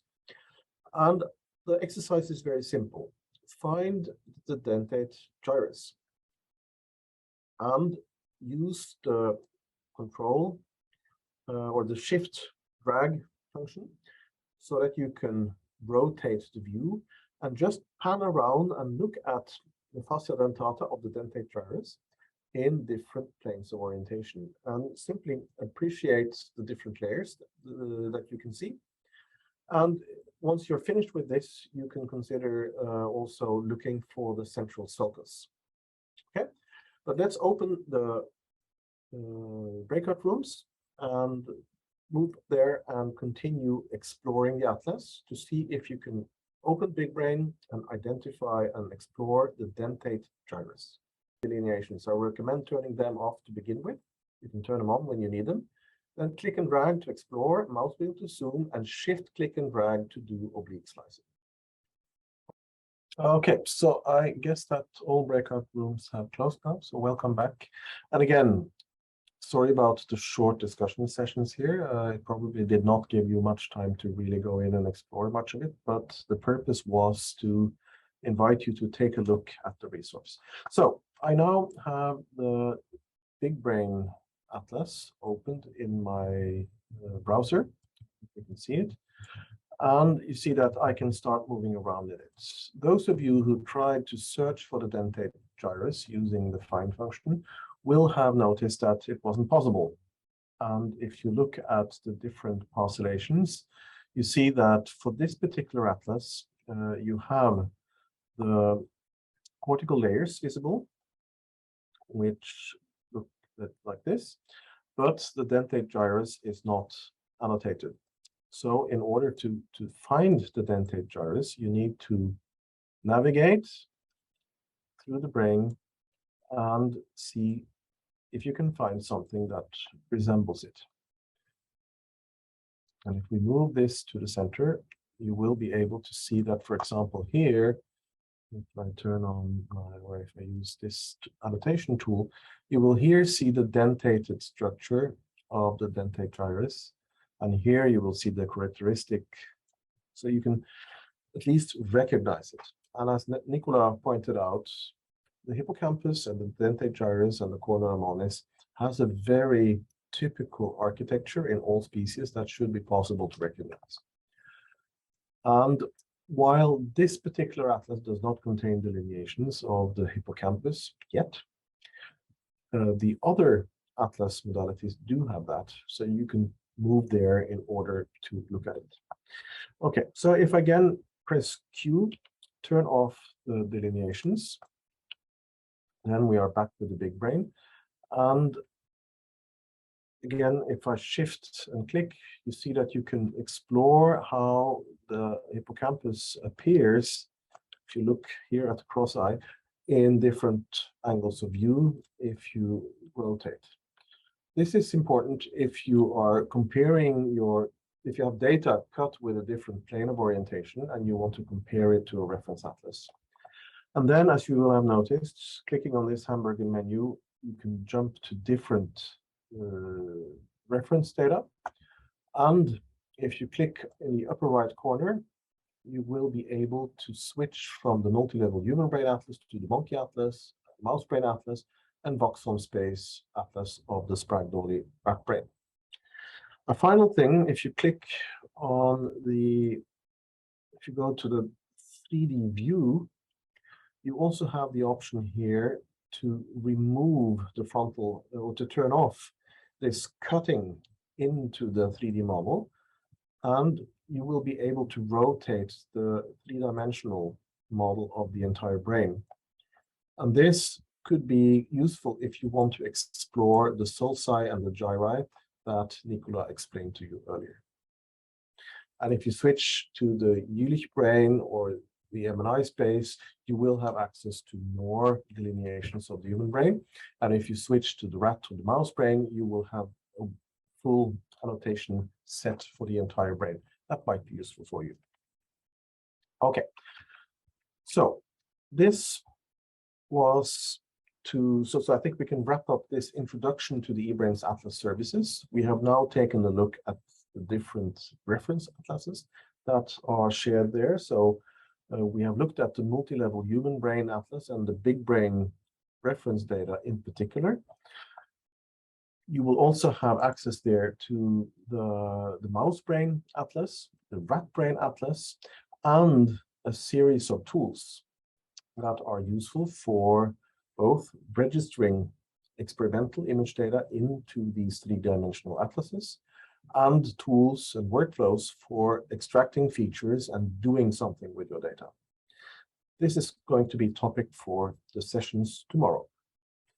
Okay, we will continue after lunch with some more exercises exploring the interactive atlas viewer and using the mouse brain and the rat brain atlas. But before that, we will break for lunch for 1 hour until 1 o'clock sharp. So it will be 55 minutes of lunch starting now. Okay, then I hope that everyone had time for a coffee and a lunch break. Welcome back. So we will now continue with the session related to exploring brain atlases. And for the next 45 minutes, we will have a couple of exercises happening in the breakout rooms. But first, what I share with you now on my screen is a view of the Boxholm Space Rat Brain Atlas version 4. To get there, you have to open the viewer as you did earlier. And if you click in the upper right corner, you have the possibility to toggle from the multi-level human brain atlas to the monkey atlas to the owl mouse brain coordinate framework and the Boxholm Space Atlas. Again, as for the human brain atlas, you have the three-dimensional view that allows you to rotate and inspect it from the outside. You can have the possibility to, I don't know why this is not working, but hopefully in your viewer you will be able to look inside the brain. But most importantly, you will be able to search for regions that you can find here and look them up. So you can also go into the atlas and you can find different structures, including the dentate gyrus, and you will see the three-dimensional representation of it. Good. So keep in mind that the atlas has different annotation sets. For the Boxholm space, when you look at rat brain data, it is important to click on the latest version of the delineations, the ones with a lot of cortical delineations. And if you move to the mouse brain atlas, it will show up with also version 3 of the atlas. All right, so what are we going to do?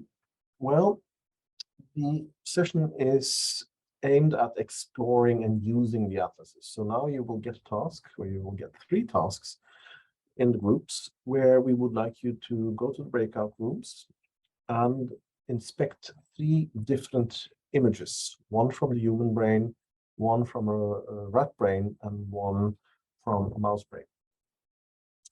And the task will be to go to the eBrains Atlas services and use the reference brain atlases to answer the questions. So if you open the data that you were sent, you will have a session 3 document, a Word document, with 3 different tasks. It will give you, let me see if I can annotate it. It will give you this image from the human brain, and there the question is, which structure does the arrow indicate? And if you already know the anatomy well, and if you know which structure it is, try it, in any case, to use one of the reference data sets in the multi-level human brain atlas to find exactly the same view as you see in this histological image of the human brain. It's a myelin staining, for those of you wondering. And then in the middle, we have a section of the rat brain. And as you probably will recognize, the atlas doesn't look, or the image does not look as you probably are used to seeing it, because this is not a straightforward coronal, sagittal, or horizontal view. It has a different orientation. This different orientation makes it rather difficult to analyze. And the task we give you is to look at this particular little dent or damage to the brain at this point encircled in red, which is the location of a recording electrode. And it doesn't matter what people have recorded here. The question is simply, given this particular lesion that you are interested in, try to find out where in the rat brain is this, so that we can discuss or communicate this afterwards. And then to the right, you see here a section from a mouse brain. And in this particular section, it's from a transgenic mouse line, or actually a double transgenic mouse line, in which certain cells expressing certain genes are labeled blue. And again, the task is very simple. Identify and name the anatomical region in which these blue cells are located. And again, the difficulty of these tasks will depend on your anatomical knowledge, but use the knowledge that you have collectively in the group, make use of the brain atlases that you have available through the eBrains Atlas services, and try to navigate the data sets to the right to show the same orientation and same type of landmarks that you can recognize here. In the pink image to the right, you have very few anatomical landmarks. So there you will need to rely on the few things that you can observe. In the one in the middle, the Nissl-stained rat brain section, you have more landmarks to go from, but here the orientation is difficult. And in the left one, you have a lot of landmarks, but again, the human brain is large. And then the idea is that you click on the Q letter. I have to do like this to turn off the annotations and use the atlas, in this case, the mouse brain atlas, and then try to change the orientation by shift clicking and dragging, or simply by just moving up and down to see if you can find the same set or the same orientation, the same type of image that can be compared to the images in the tasks we give you. And then see if you can come up with the anatomical term. Okay, so in this lecture, we'll talk about how we can assign location parameters to experimental data, and not least how we can report it when we communicate our results. So first, we can think about how researchers usually assign position to data. And when we do that, we usually do it by using a reference atlas. And there are many variants of this. Using specific softwares to assign location information to our data. Or perhaps most commonly, we ask an expert, a neuroradiologist, our supervisors, or colleagues, or anyone who might know more about the locations we're interested in than we do. And then the next question we can think of is, how do researchers usually then report the positions of their data when they communicate results?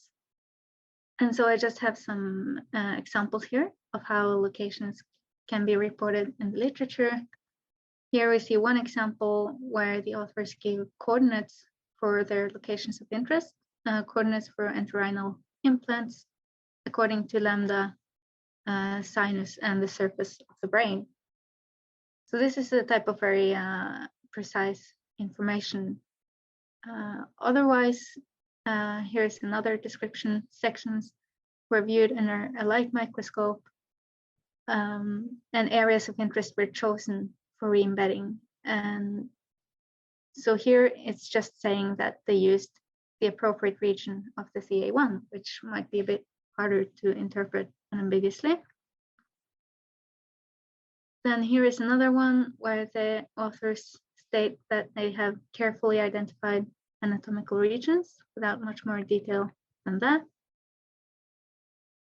And here is one saying that frontal cortex and cerebellum were homogenized. So we can see there's a lot of spread in the literature in how positions are reported. And a few years back, we wanted to look more systematically into how researchers usually report positions of their data. So we did a literature survey where we selected 120 papers from 7 methodological categories of neuroscience. And we then assessed how the authors described the anatomical positions of their data. So I'll go a bit into the result of that study. These are the methodological categories that we surveyed. We looked at axonal track tracing studies, and in these studies we assessed both the documentation of the injection site and the terminal fields. We then looked at cytoarchitectonic investigations, including in situ hybridization and immunohistochemistry reports. Looked at in vivo and in vitro electrophysiology and advanced imaging techniques, where we included 2-photon microscopy studies and those doing optogenetic imaging. Then we looked at transmission electron microscopy and Western blotting techniques. So I'll now show you the percentages of papers for each of these categories that contain the different types of documentation that we looked for. So first, we asked whether the papers contain a description of the region of interest, and that was any form of description beyond just mentioning the region name. And this could be different types of description, and it's worth mentioning that we did not really go in and assess whether or not this description is unambiguous. So these that I show you are the percentages of paper that contain any form of description, as I said, beyond the region name. And next we looked at whether they performed sectioning and staining, which is something that can help you assign location to data. We looked at whether they reported coordinate information related to the region of interest. Then we looked at whether they contained any image documentation of the analyzed material and whether these were annotated with region names and borders. We also looked at whether they contained more than one single image of the analyzed material. And lastly, whether the material had been spatially registered to an atlas, which we can see that almost no one did at the time. So what's clear from these data is that there is considerable differences in the tradition for reporting anatomical location across methodological categories. We have some of these studies here that are more anatomical in nature, like the track tracing studies and the cytoarchitectonic investigations, and they provide relatively more documentation of their anatomical positions than functional studies, and also the studies using electron microscopy and Western blotting, which both of these categories typically contain almost no information other than the region name. So to summarize the overall findings from this study, we saw that anatomical terms used are not always defined. And that is, a lot of papers just mention the region of interest without any further specification of the term. We saw that reference atlas terms are not used consistently. So for example, the authors might refer to an atlas, but use a term that technically does not exist in that atlas, which creates some ambiguity. For example, the dorsal part of the striatum is typically referred to as the caudopeutamen in most atlases, but in the literature, it's typically referred to as the dorsal striatum or simply the striatum, even when referring to an atlas where it is in fact called caudopeutamen. And this term striatum can also often be used to refer to the caudopeutamen and the nucleus accumbens combined. So this is a kind of term that creates a lot of ambiguity in the field. We also saw that the location of a sample within the region of interest is not always specified. So for example, you might have these studies like electron microscopy where you use really tiny samples, but it's only stated that the electron microscopy was performed in the hippocampus.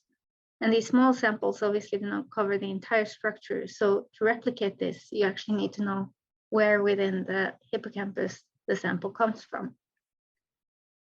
And lastly, observations are often documented using high magnification images where you have few or no anatomical landmarks visible, which means that they do not actually contribute to documenting the position of their data.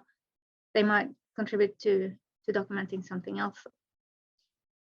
And all of these factors contribute to ambiguity and problems with replication of neuroscientific studies.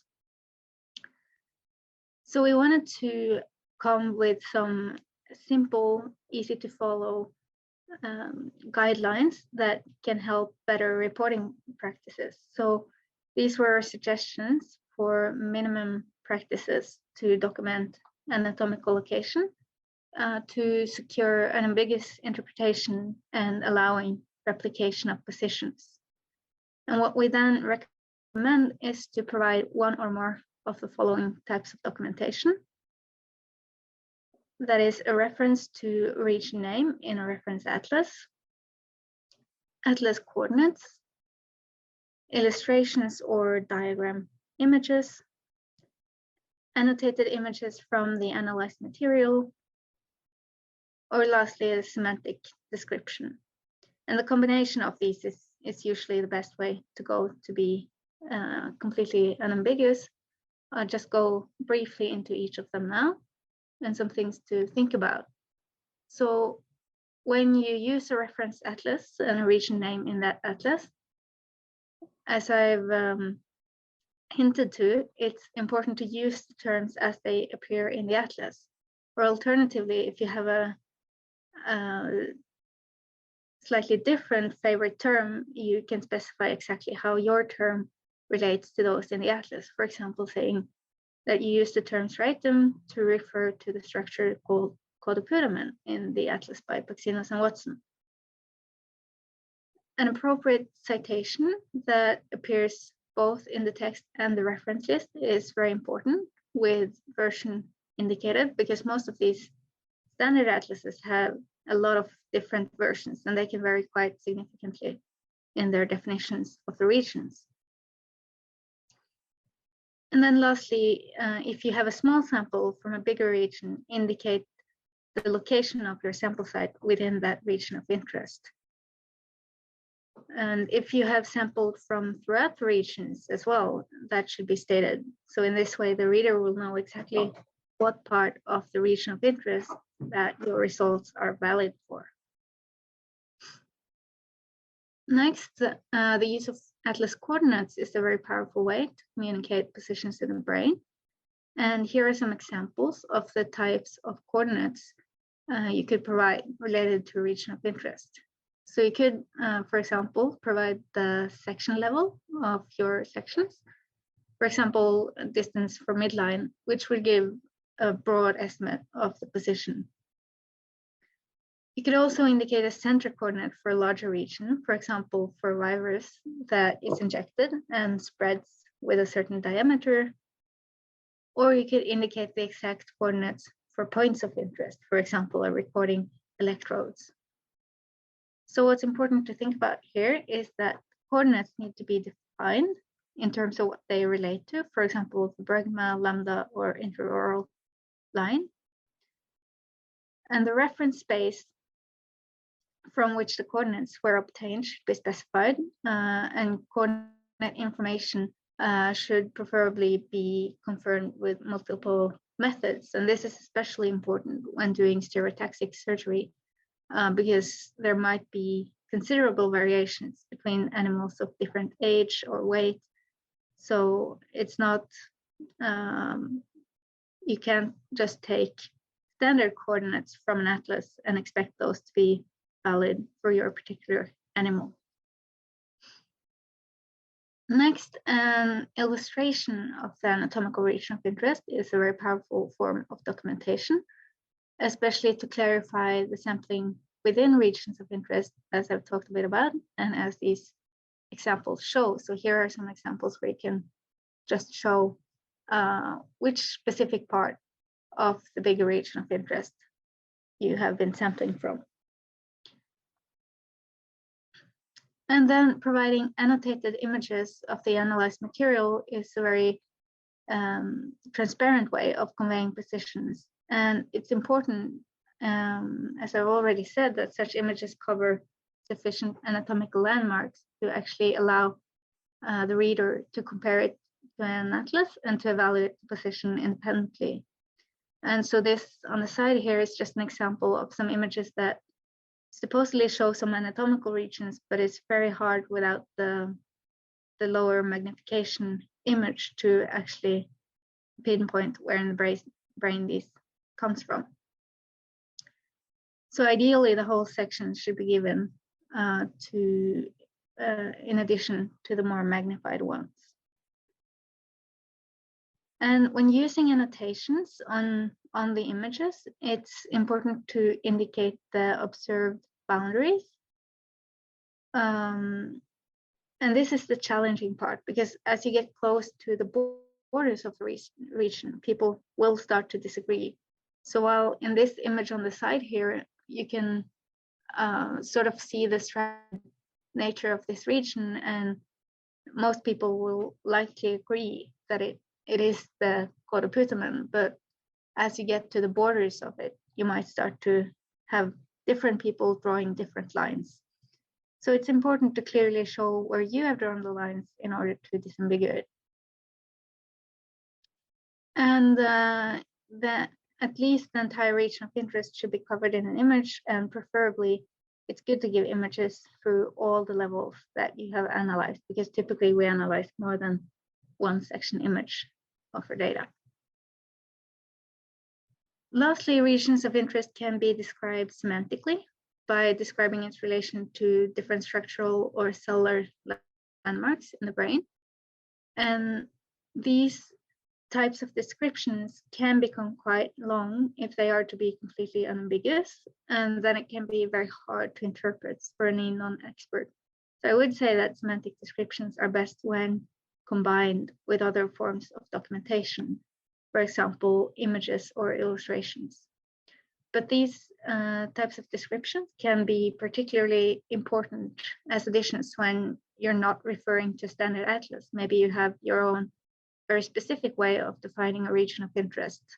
And in that case, it can be very good to just describe it very thoroughly. So I just want to emphasize the point that a combination of several of these types of documentation will typically be needed to be ambiguous, and that what's obvious to you is not necessarily obvious to a reader.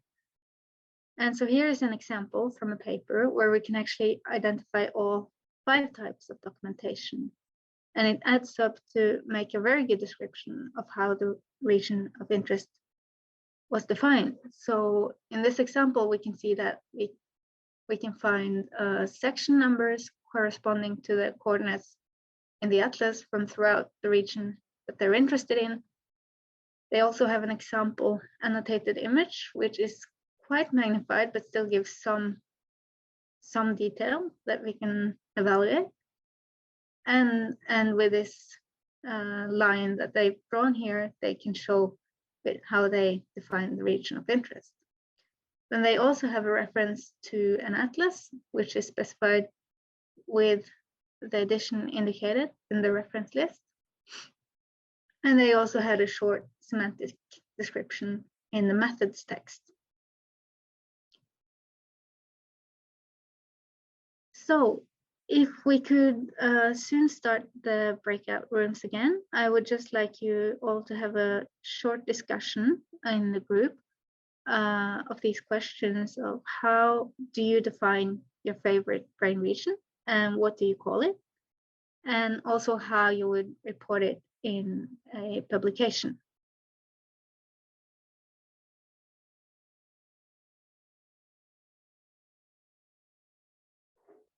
Bit longer, so everyone's back from the breakout rooms.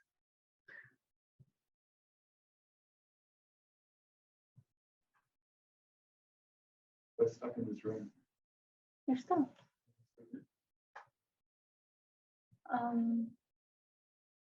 I think you'll be thrown out in a bit.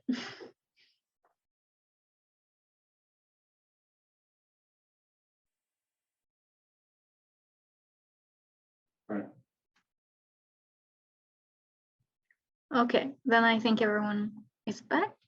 So I hope we had some good discussions of your favorite brain regions and how to document it, at least. So we've looked a bit about the more traditional methods, how this is currently done today, and how we can have some minimum guidelines for how to report anatomical locations. But I also want to look a bit more into what's next. What more can we do? How can we do it even better in the future? So, because there are some challenges with traditional reporting methods, although they can give an ambiguous descriptions. There are some challenges, such as that there are multiple reference atlases available, and they change a lot over the different versions. So it might not be easy to compare something that's done in a region in a current version of an atlas with what's been done with using previous versions of the atlas.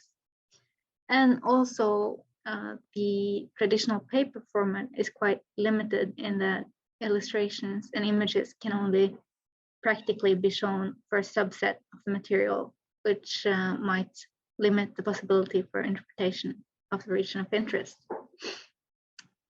So 3D digital brain atlases are becoming important tools for neuroscientists now, and they do provide useful ways to improve our practices of reporting anatomical locations by a lot. And some particular advantages with the 3D atlases include that you can find levels that exactly matches your sections, because there's no sampling to the 3D atlases as there is with the traditional 2D atlases. So you're not just limited to a certain number of levels through the brain. You can also cut these atlases in any orientation, not just the standard coronal, sagittal, or horizontal plane. And this is good because essentially all sections, even those cut in a standard plane or intended to be cut in a standard plane, will have some deviations from it. So they might not look exactly like the plates in a 2D atlas. And also, since these 3 atlases are digital, you can store and share the results as digital images and metadata that can go along with your data if you share them. So I'll argue today that by spatially registering your data to 3D atlases, and we'll hear much more about the how that is done tomorrow, you can facilitate data integration and more efficient analysis, both for yourself or for others. And you can facilitate efficient sharing and reuse of the data. So first, 3D atlases can facilitate data integration, and that is to have a unified view of otherwise very heterogeneous data. And I'll show an example of this where we integrated 3 different data sets made in different labs using different methods using the Vaxholm Space Rat Brain Atlas. So first of all, we had a series of immunohistochemically stained sections, and these were stained for parvalbumin, and the section images were then mapped or spatially registered to a 3D atlas, as we can see in the lower part of this figure. And then we could extract the coordinates for the center point of each immunostained cell, as we see in the middle of the figure, and these features of interest were then placed in the atlas space. We did this for one region of interest, which was here the medial entorhinal cortex. And secondly, we had a set of in vivo electrophysiology data. You've already seen this section earlier today, where recordings had been made from the hippocampus. And after sectioning, the rat was perfused and sections were cut and stained. So these section images, as you've seen, were cut in a kind of crazy plane, somewhere between coronal and sagittal. And that was in order to better visualize the hippocampus. but the sections could still be mapped to the 3D atlas, where we can cut the atlas to fit the angles of the section. And the coordinate for the bottom of each electrode track that we could see in the image were then extracted. And so the electrodes could be positioned in 3D space. Yeah. So lastly, we had a set of electron microscopic data that had been stained for parvalbumin and then embedded for electron microscopy. So in this case, vibratone sections had been used, which you can see on the lower part of the figure, and a small piece of tissue was dissected from those sections. And this small block of tissue was cut further, first into semi-thin section, which was stained for toluidine blue. So that's the blue-ish section that you see on the top of this figure. And this semi-thin section was then further cut into ultra-thin sections that were viewed at the electron microscope. So because we had the toluidine blue section, we could put that on top of the vibratone section where it came from, using blood vessels and other cues as landmarks. And because this toluidine blue section showed the cells that had actually been imaged at the electron microscope, we could place coordinates for these cells, which we couldn't have done using just the electron microscopy images. So in this way, the toluidine blue section here became a piece of information that connected the two levels of analysis, that is the vibratone section and the ultra-thin section, so that the electron microscopic data could be accurately positioned in space. And the opportunity that we get after this work is to compare the data in a new way. So here we can see a co-visualization of the data with the electrode tracks represented by red coordinates, the parvalbumin stain cells imaged by light microscopy in purple, and the electron microscopy image cells in orange. So even though the data are very heterogeneous, we can compare them now based on where in the brain they came from. So the second point I want to emphasize is that these improved practices for localizing data can facilitate efficient analysis. And in particular, brain-wide analysis. So here we have an example where we did immunohistochemistry for parvalbumin and calbindin neurons. And we can see that these data sets are cut in different planes. The parvalbumin material is horizontal, while the calbindin material is coronal, but both of them could be mapped to reference space.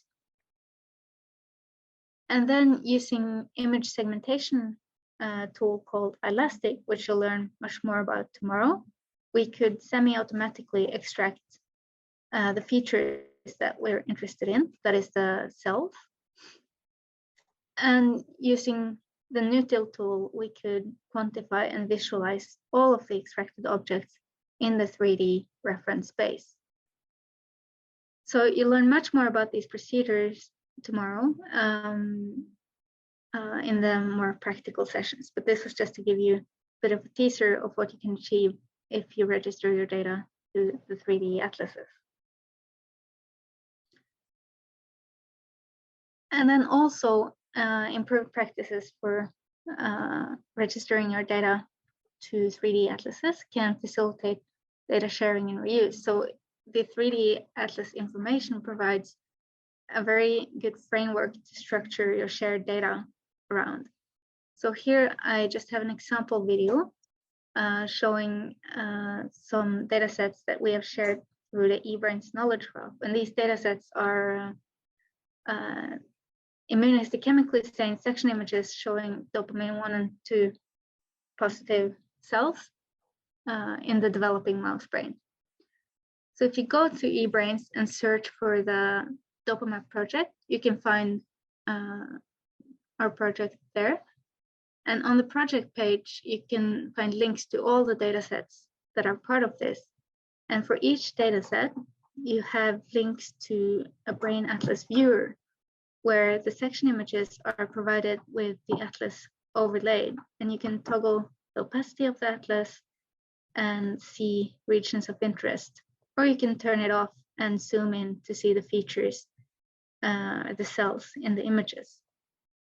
And you also have this film strip viewer feature so that you can navigate through the brain to another level if you want. And also with the data set, you have a data descriptor, just describing how the data were generated, and you can choose to download the data if you want to do something more with them. But the viewer provides a very easy way for the user to easily access and look at the images. And also on the landing page, you have a citable DOI so that anyone who uses these data can cite them and give you credit for the work. So to summarize this, sharing the standardized location parameters can allow others to view and interpret your data and your region definitions. It can also allow them to rerun analysis or investigate new questions. And it can allow for comparison and pooling of data across studies. So some of you might think that these improved practices seem like a lot of extra work that's mostly useful for other people and not for you. But I want to emphasize that sharing well-organized and well-documented data, as opposed to only discussing them in a research paper, could in fact be an important way to build your scientific career. So if you think about this 10 years from now, or 5, or even a couple of months down the line, will a researcher be able to pick up one of your research papers and understand how you define your brain region of interest? Our concept of brain regions change all the time, so that the term that's commonly used for something now might not be the term that you use in 10 years. So clearly documenting our regions of interest is a way to ensure that our data will be possible to interpret and thus stay relevant in face of these changes. And lastly, as Jan talked a bit about earlier today, the future academic CV might look a bit different from what we're used to. So in my CV, I have of course included all my research papers, but I've also included all the data sets that I've published. And these actually make up a lot bigger part of my CV than my publications. So in the future, I imagine being measured not only on my number of research papers and citations, but also how many data sets I have contributed to the field and how they are reused.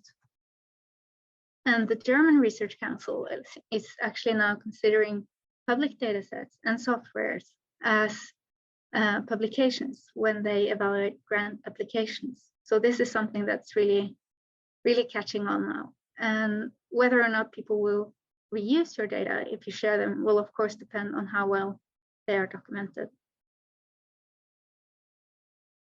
So good practices for these anatomical location metadata will make your data more reusable. So to conclude, we have seen that there are variable practices for reporting anatomical location in the literature today. And we have seen that there is a lot of ambiguous descriptions and lack of documentation. And I've told you about some minimum practices that can be useful to improve and replication of experiments.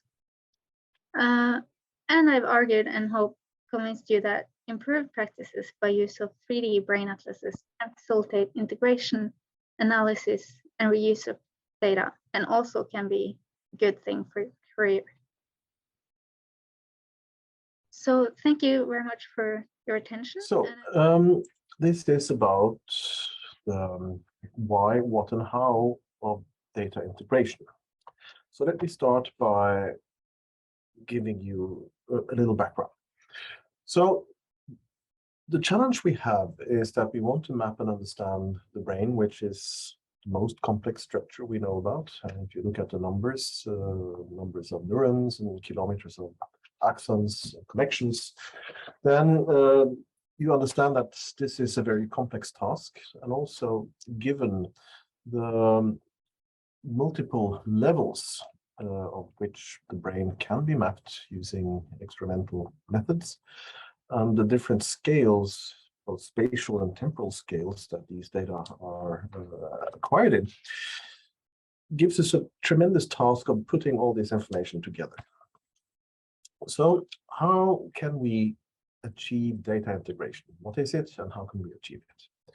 So data integration can be said to be related to the task of combining data into some sort of unified view to synthesize new knowledge. And one way of doing that can be to create a computational model by having all kinds of data elements, try to recreate this digitally in the computer, create a model of cells and connect these into systems, and then start looking at how does this work. So that's one way of doing it. At another level, data integration deals with how you can compare data. And understanding the brain really relates to understanding how the brain is organized, and brain organization revolves around location, as Ingrid also pointed out in the previous lecture. And assignment of location, to say, well, my data are from the subiculum or from the CA3 region, is a first essential step towards interpreting data. And it is the first step towards integration, because it allows you to say, well, this particular data set shows something from the CA2 region, which is a small part of the brain. And then you can say, well, let me now compare this to data from the CA2 region in other brains. And then you are able to start making relevant comparisons. So data integration is also about data normalization, to map data somehow using terms or otherwise, map them into the same anatomical reference. Data integration, as mentioned, deals with a bunch of data modalities, and that is what eBrains is about.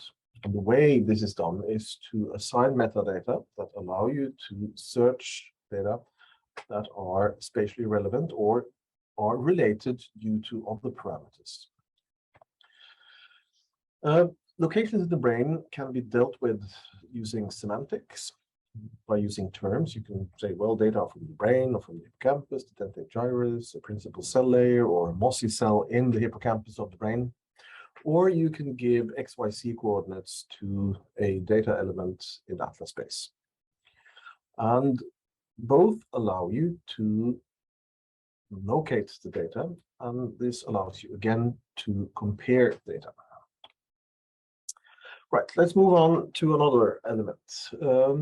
Nicola presented this morning, approaches to understanding the brain, and she also mentioned the different elements that constitute the brain. And she mentioned functional areas. And a hallmark of the brain is that functional areas are distributed. And different parts of the brain contain maps that represent some sort of feature. And the classic example of this are the mappings, the somatotopic maps that you find in the primary somatosensory cortex, and also in the primary motor cortex of the brain, where the cells that receive information from sensory surfaces are mapped in a way that allow you to draw a continuous map of the body, starting with the distal limbs here very medially in the cortex, and then with the head region all the way to the lateral part of the brain. This is in the post-central gyrus.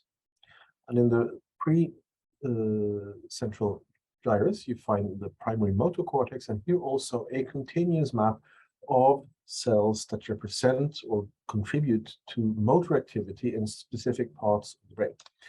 And the homunculus model created, and these are seen in the Natural History Museum in London, they give a representation of this somatotopic organization, and here also reflect that the proportions of area or brain volume or number of cells dealing with certain functions are disproportional to the body as we see it. And then you see also how the hands and the lips have very large representations in the sensory cortex, and also motor regions related to the perioral region and the hands have an overrepresentation in the cortex. And then if we look at this diagram here, it's a classic diagram from 100 years ago, showing some of the connections in the brain.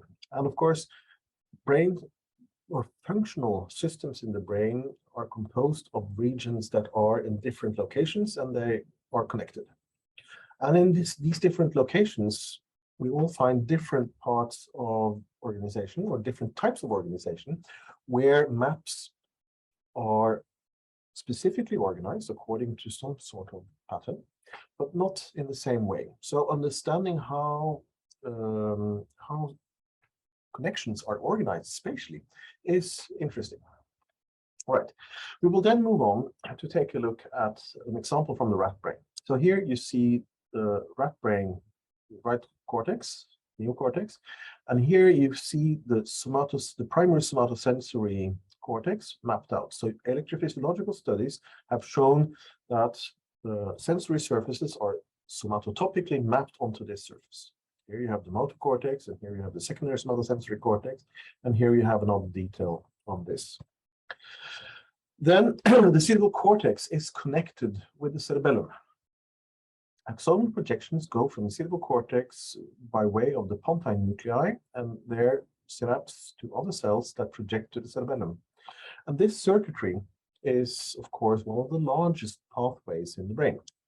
You can map it, for example, by injecting a tracer substance in the cerebral cortex, mapping cells going, or the axon and branches going to different targets, including the pontine nuclei.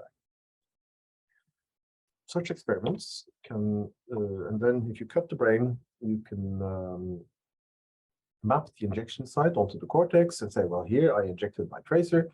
And then the question is, where did the labeling go? You can take sections, you can stain them, and here you can see where a tracer injection site is, and then you can figure out where are the labeled cells. So this shows the section through the pontine nuclei, here showing anterogradially labeled axons, and these can be coded as dots. So you can click on them, or you can use different methods to code location of labeled axons as dots, and these dots can be interesting because they allow you to compare data. And that's what we're going to talk about. So I'll first move on to show you an example of how we can record such data. And I'll do that by going to, you see, I'm going to eBrains. I need to find my, let's see, here it is. So I'm going to first just share with you how I would search for a data set. So we are interested in the somatosensory cortex. I'm doing this live now. So here we are in eBrains.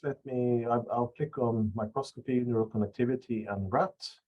And then we see that there are several data sets showing up. I'm going to click on this one. And this is a track tracing experiment that we published some years ago.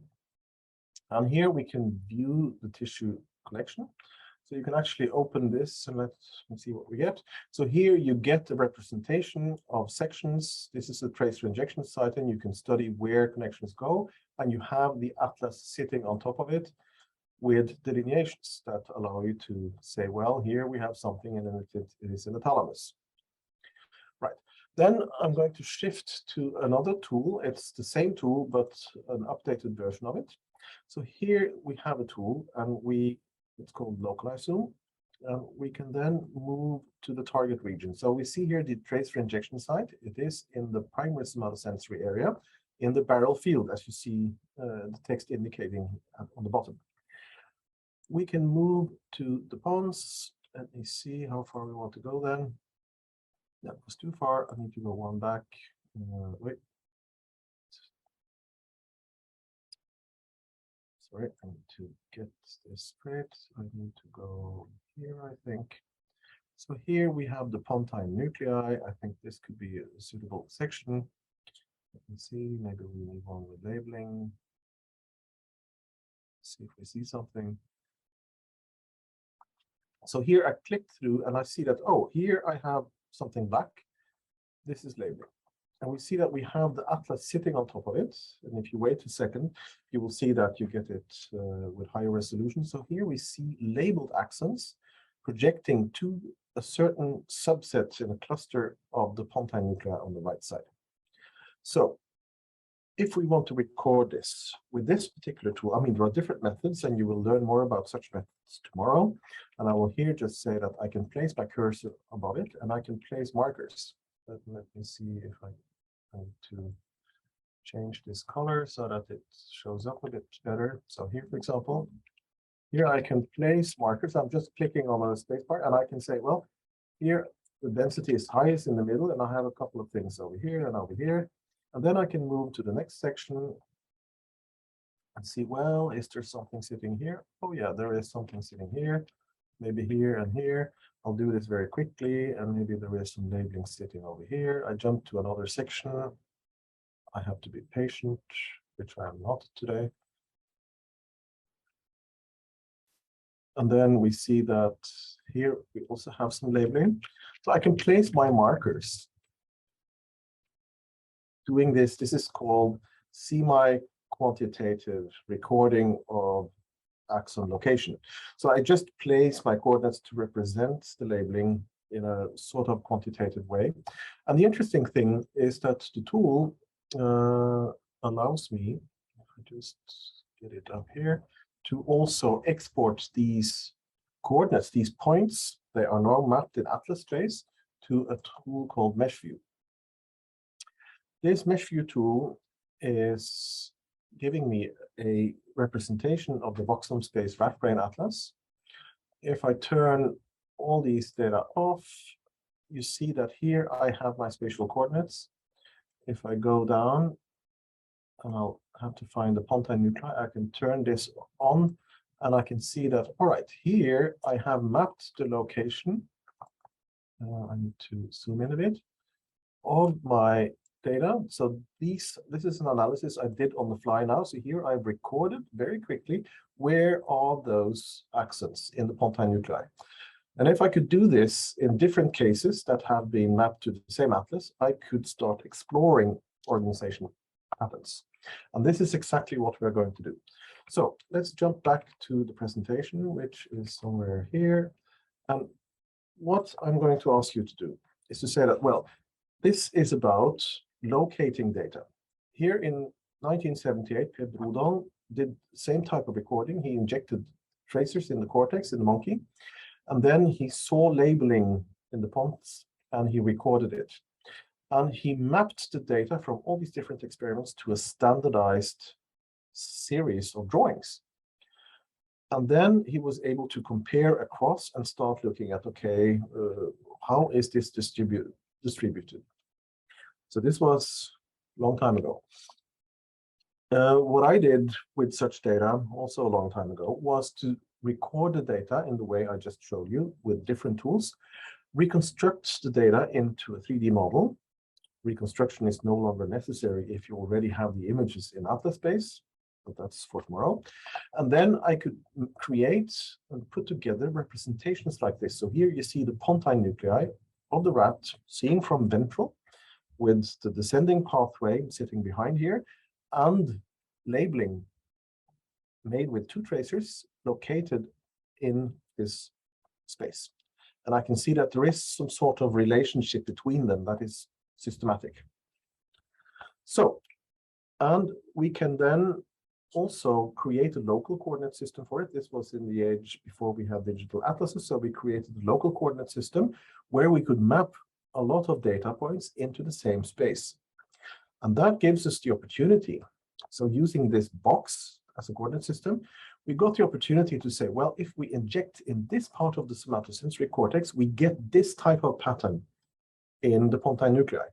And if I inject somewhere else, I get something sitting outside it. And this is how it looks in a 3D reconstruction. And in this way, it is possible to say that, well, here you have the sensory surface of the rat.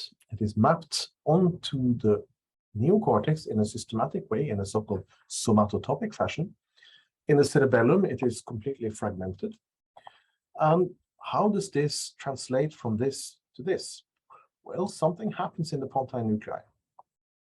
And now I'm going to invite you to explore this on the fly in a short exercise. So I want you to go to session 5 data, and there you will need to launch the so-called mesh view application.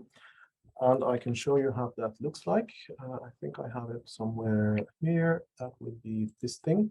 So this is how mesh view looks like when you open the link that has been shared with you. You can turn on. So if you then click here, you turn off all data. You navigate all the way down to somewhere here, I believe.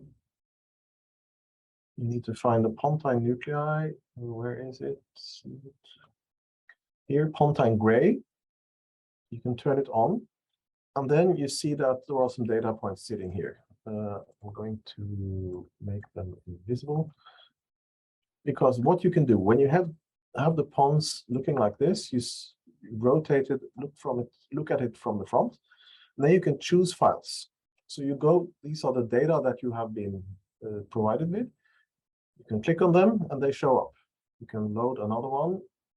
I'll just go through them and they show up. And you see that here you get data in the pontine nuclei and they have a certain pattern. And what I would like you to do is to simply ask the question, given that you have tracer injections sitting all over the cerebral cortex. So each of these colored circles represents one experiment. Number 1 is this one. Dark green. Number 2, which I opened, is sitting somewhere else. Where is it? Number 2 is sitting here. Number 3 is there. Here you see a list giving. So these are images that have been shared with you. But the clue is launch the mesh viewer and then use choose files and select some of these JSON files and try to inspect how they look in the pons. And you can make the pons almost invisible so that you see the points well. So here you have a set of data from 35 injection sites, 35 experiments. These are data from the Allen Mouse Brain Atlas that we have manipulated so that they are possible to see in the pontine nuclei. And then you can do in silico experiments in the group and just see if you can find any pattern. Try to figure out if there is a pattern in how the projections from the cerebral cortex to the pontine nuclei are organized by looking at sets of colored data sets. Okay, so we will do this in the breakout room, and we will have how much time for it?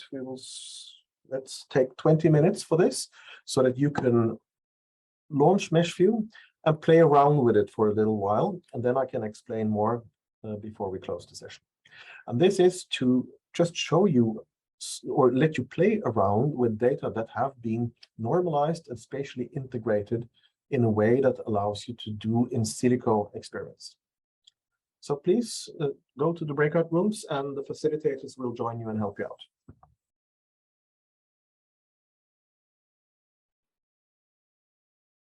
Let's see, do we have everyone back here again? I think so. Okay, so then you have had a short opportunity to play around with data that have been integrated spatially by being mapped into the same subspace of the brain. Was anyone able to see any pattern in this? Okay, yes, I see some nods. Anyone who would like to comment?